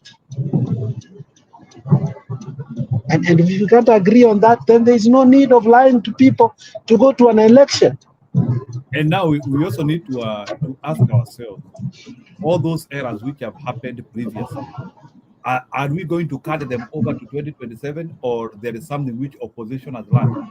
It's a question which I'm asking you, based on all those ordeals which we are describing here and part of what Isaac Hassan is saying here. Has the opposition learned something to do things different? And now this is the problem we are having. Now again, that has to take us back to history, which is so that sometimes unless we clean up our history, it becomes, we legitimize what happens again. If you look at 2007, Martha Karua's role. If you look at 2013, Kimemia's role. If you look at 2017, you will see somebody's role. And you will see, finally, in 2022, the role of Madame Cholet, so on and so forth. The problem is we refuse to deal with our sins of 2007. Until today, because of the hate of some people had for Raila, there are people who will stand here and say, oh, Raila never won the election of 2007. And you know, Jiru, you found people who are stubborn, who will argue about that. We still have people who believed in 2013, again, Raila lost. But on a technical level, when you look and watch what the lawyer for Raila, when he was giving his condolences, and also the preview of how everything was done in 2013 and how we were not allowed to chip in the evidence, okay? How on a technical, note that the election was again upheld using the former Chief Justice, who again lies to us that he wants reform when he had an opportunity to do. So unless we go back and, in fact, some of what he wrote in regard to why he upheld that election cannot be published because it doesn't hold water legally, because evidence was withheld. So unless we go back from 2007, one by one we deal with it, it will be difficult to start saying now we are going to cherry pick and say, okay, now let's deal with 2027. Whereas the sins have been happening. If we go back at 2002 and ask ourselves, how did we get it right? It's because of the IPPG. And when we talk about the IPPG, there are a lot of people, maybe probably, who are even elected today, who have no clue who was the author of IPPG.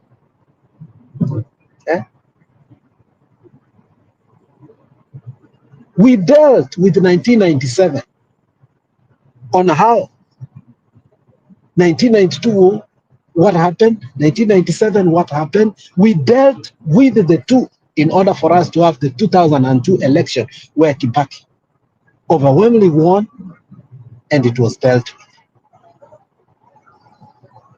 And therefore, the win was clear and the mandate for the people was honored. After that, we even went worse than 92 and 97. And because of tribalism and corruption, those two evil things, we've been unable to tackle the past evils and put into task everybody that was involved in order now to start on a clean slate. So we cannot cherry pick now that it is Ruto who is the president in 2027 and think that it's going to be that easy. Obviously, no. I don't know if you truly understand what I'm saying.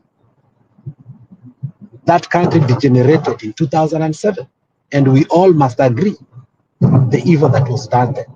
Then after that, then we kickstart to remedy it one by one. Even if we were to have Truth and Reconciliation Committee, then again you can convince the people of Luo Nyanza.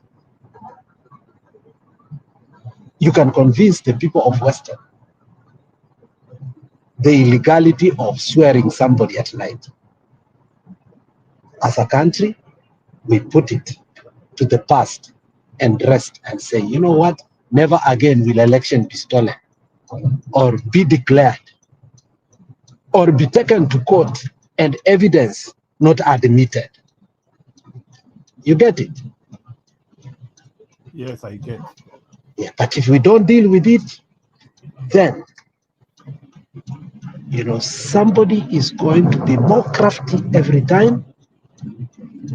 They will declare, they will add 200,000. They will create one constituency where people will vote 120%. And when we go to court, and you know, courts in the jury, in the looking of the evidence of the past with the president during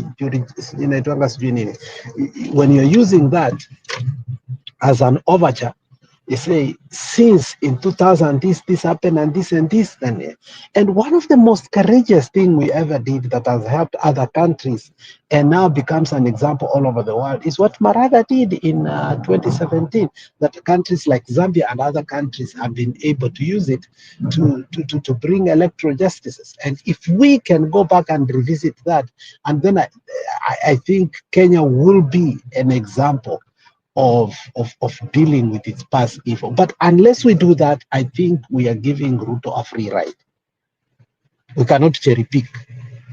When it suits us, then we believe justice. But when it doesn't, we can't even go to 2007, that is too recent, and say, you know what, the truth is that this person never won the election. That was illegal. You know, how can you deal with it? You know, people have been sentenced in absentia, but I don't think with the way the politics of the mountain is, we can go back and strip off Kibaki the presidency, even if he's still served, and say he never won it, and deal with it. In law, there's something, you know, even if you won the gold medal and the ABCD were decorated, you can be stripped off, you know, in a ceremonial way, and to bring justice, you know, purported justice, but basically it's not real justice. And the reason for that is to pervert such kind of things to happen in the future. Do we have the courage to do that? I'm telling you, we will be divided on that. We will not agree. Unfortunately, that's how our politics are.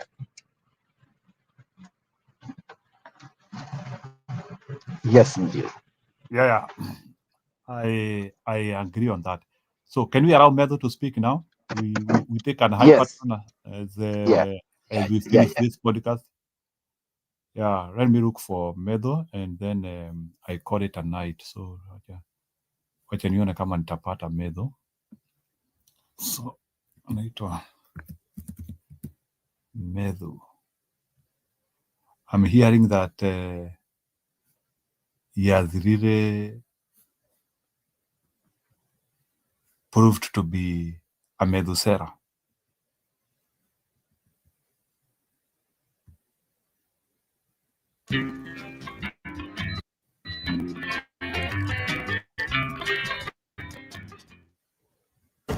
Momentum, acceleration, embrace the pursuit. David Yerman Chevron Collection. The session ended. I don't want to use the word acrimony, but I'm struggling to get a better word to use. But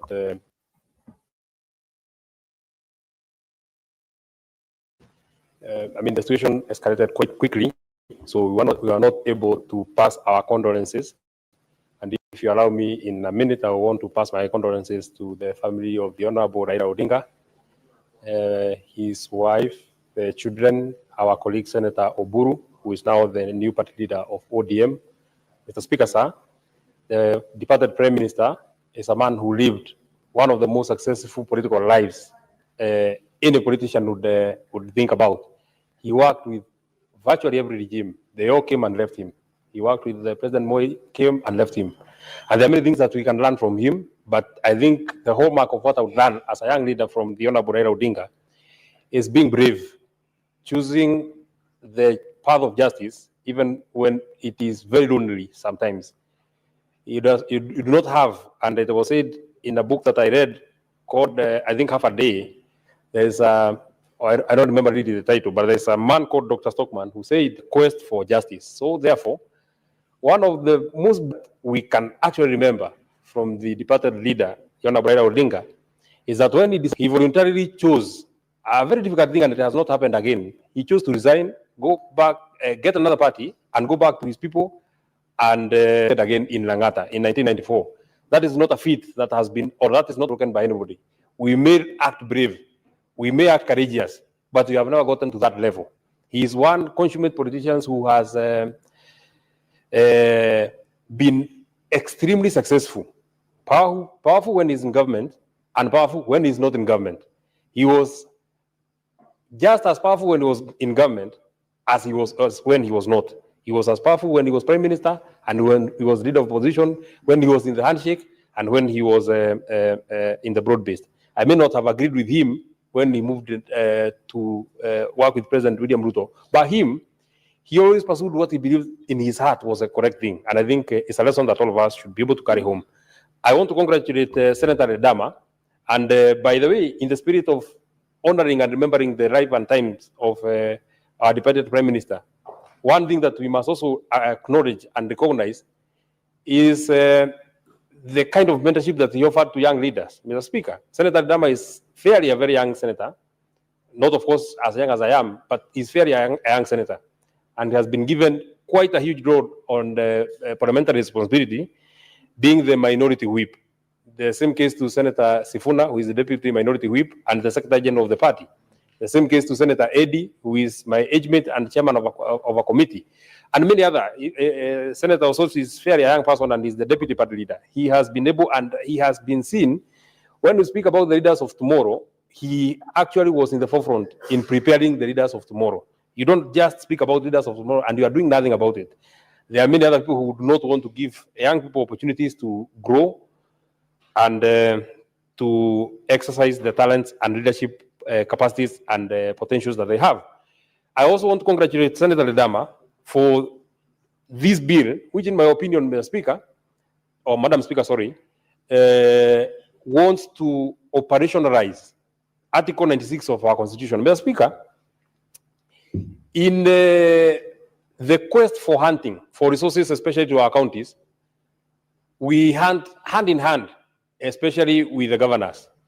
If you remember, Mr. Speaker, and I can see, I think Senator Dama was one of those who sat in the mediation committee, look at the kind of canvassing, the kind of support, the kind of camaraderie that we got from the Council of Governors. Mr. Speaker, or Madam Speaker, sorry, I keep forgetting because there was a Mr. Speaker before you, so please forgive me.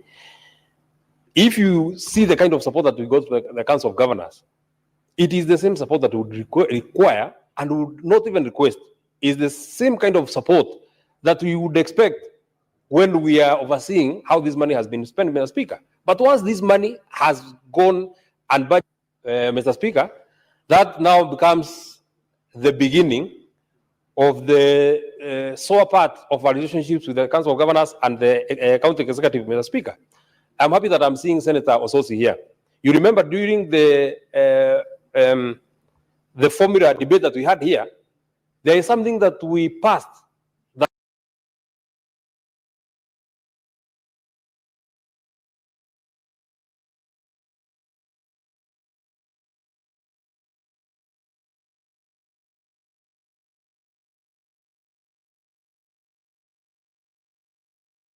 What would have expected, and I know this is what Senator Osotsi would have expected, is that this extra 364 million that we got for the counties, Mr. Speaker, would have been budgeted as special budget so that Vihiga County, Mr. Speaker, can be able to show that over and above what we had budgeted, because they have already done their budget estimates, Mr. Speaker, over and above what they had budgeted for that financial year, for the county of Nyandaro, over and above what they had budgeted in their budget, Mr. Speaker, this is the extra that we have gotten from the Senate, 364 million, and this is how we shall use it, not amalgamating it in the main budget. Mr. Speaker, sadly, all that money was put together with the entire money that came from the equitable share, the money that they got from the own source, and so, Mr. Speaker, you are not able to point where is this affirmative, where is this money that we passed. How would you tell Senator Osotsi that you brought money to the people of Vihiga, and there's nothing that you can point, specific thing that you can point, that out of the money, and Senator Mwaruma, because we were together with you, out of the money that we passed in this Senate, Madam Speaker, we got you an extra. So your roads will be done because you bought machineries. So your seeds will be improved because we got you improved seeds. Your new hospital will get a new wing.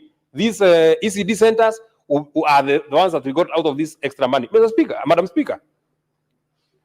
So therefore, what this bill seeks to cure, in my opinion, is this thing that governors look at us with suspicious eyes. They feel that we are witch hunting them when we want to ask them questions. Mr. Speaker, once you have subjected yourself, and you know there are many elective positions, Mr. Speaker. You can choose to be president. Cole, he's my miracle child. So how does your miracle child get cancer? How does that happen? There was a mass, basically a tennis ball-sized tumor at the base of his brain. We were then rushed over to our local children's hospital, and that's when they told us that he had cancer. Couldn't believe that something that big was inside his little head. And everybody always says the worst sentence in the world is you have cancer. The worst sentence in the world is your child. Nataka to watch advertisement. Our oncologist St. Jude knew exactly what was happening. They already had a clinical trial going on. The discoveries that St. Jude makes are shared freely around the world. What was important to me was knowing that anything that we did would help future kids, because no child should die of cancer ever. We never got a bill from St. Jude, ever, nor will we ever. Thanks to generous donors like you, families never receive a bill from St. Jude for treatment, travel, housing, or food, so they can focus on helping their child live. St. Jude. Nobody expects their child to get diagnosed with cancer, but then when they are, you are so grateful that there's a place like St. Jude. We were just treated from the very beginning like family. I think it's the most worthwhile place to put your money when it comes to childhood cancer. Join with your debit or credit card right now, and we'll send you this St. Jude t-shirt that you can proudly wear to show your support. If it wasn't for St. Jude and the people who donate and give money, I wouldn't have my boy.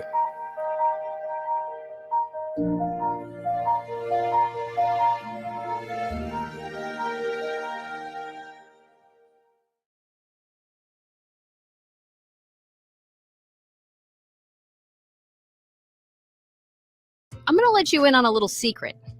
My husband found this new 87 cents generic Viagra at Friday Plans, and at first, I was worried. How could something so cheap be real? But we were tired of paying over $46 a pill at CVS, so we gave it a shot. Now I'm so glad he... You can choose to be a governor, you can choose to be senator, you can choose to be... Many of the people who are here, Mr. Speaker, Madam Speaker, actually qualify for all the positions. But you have chosen the side of being to oversight. If you choose to go to become a governor, then you must be ready. You must be ready to be accountable. And this is a constitutional provision. The same constitution that has made you governor is the same constitution, Article 96, that tells you that you are senator and the Senate who pay oversight on the money that we give you. There's no way that you are very welcoming when you are giving you money. But when we want to ask you how you have spent this money, you don't want. And there are two things that I want to first speak about that I've seen in the bill that are actually very good. Number one is Article 17, Part 2C, facilitating access to information held by county government. Madam Speaker, you actually know that in the case of Busia, you saw it. The senator for Busia, the Honorable Andrew Okia Omtata, had to actually go to court so that the courts can grant from the county, Madam Speaker. What a sad state. If a senator cannot get this document, who can? And access to information is a requirement by law. There is no private documents that are kept in any government offices, Mr. Speaker. You don't keep your ID there. You don't keep your title deed there. You don't keep your bank statements there. You don't keep your medical records there. Whatever is in that particular office is public records, and they should be readily available to members of public and to senators as when and if they are required, Mr. Speaker. So therefore, I allowed the Senator Olekina, because of this particular provision, that there should be facilitation of access to information to all, not to just the senator. If an MCA wants information about a project that happened in such and such a place, that information should be able to be provided. How this project, first, is it in the CIDP? Was it in the annual development plan? If it was there then, was it in the budget? If it was in the budget, well, how was it procured? If it was procured properly, when were the services rendered? If the services were rendered and the certificates have been issued, when was it paid? If it has not been paid, where does it feature in the books of the county? If it was paid, these are the documents that were required, and it was paid in such and such a date. Madam Speaker, that information is not private information. Nobody should refuse with. Yeah, thank you, Alex. I think Njiru has left a little bit for maybe to relieve himself, but asanteni sana wote wenye wamepoko kwa hii show. Imekuwa very informative. Asante sana Alex kwa everything yenye umetupatia leo, na asante sana Njiru kwa kuhost. Msimamo nilikuwa nimeona ako pale hivyo. Njeri wa Njeri, asante sana kwa kuwa. Tuonane jioni. PK, Annie, Francis na kila mtu mwenye amekuwa hapo hivyo, asanteni sana. I think from here we can just close the show and maybe we'll meet in the evening. Otherwise, have a good day. Okay, sawa.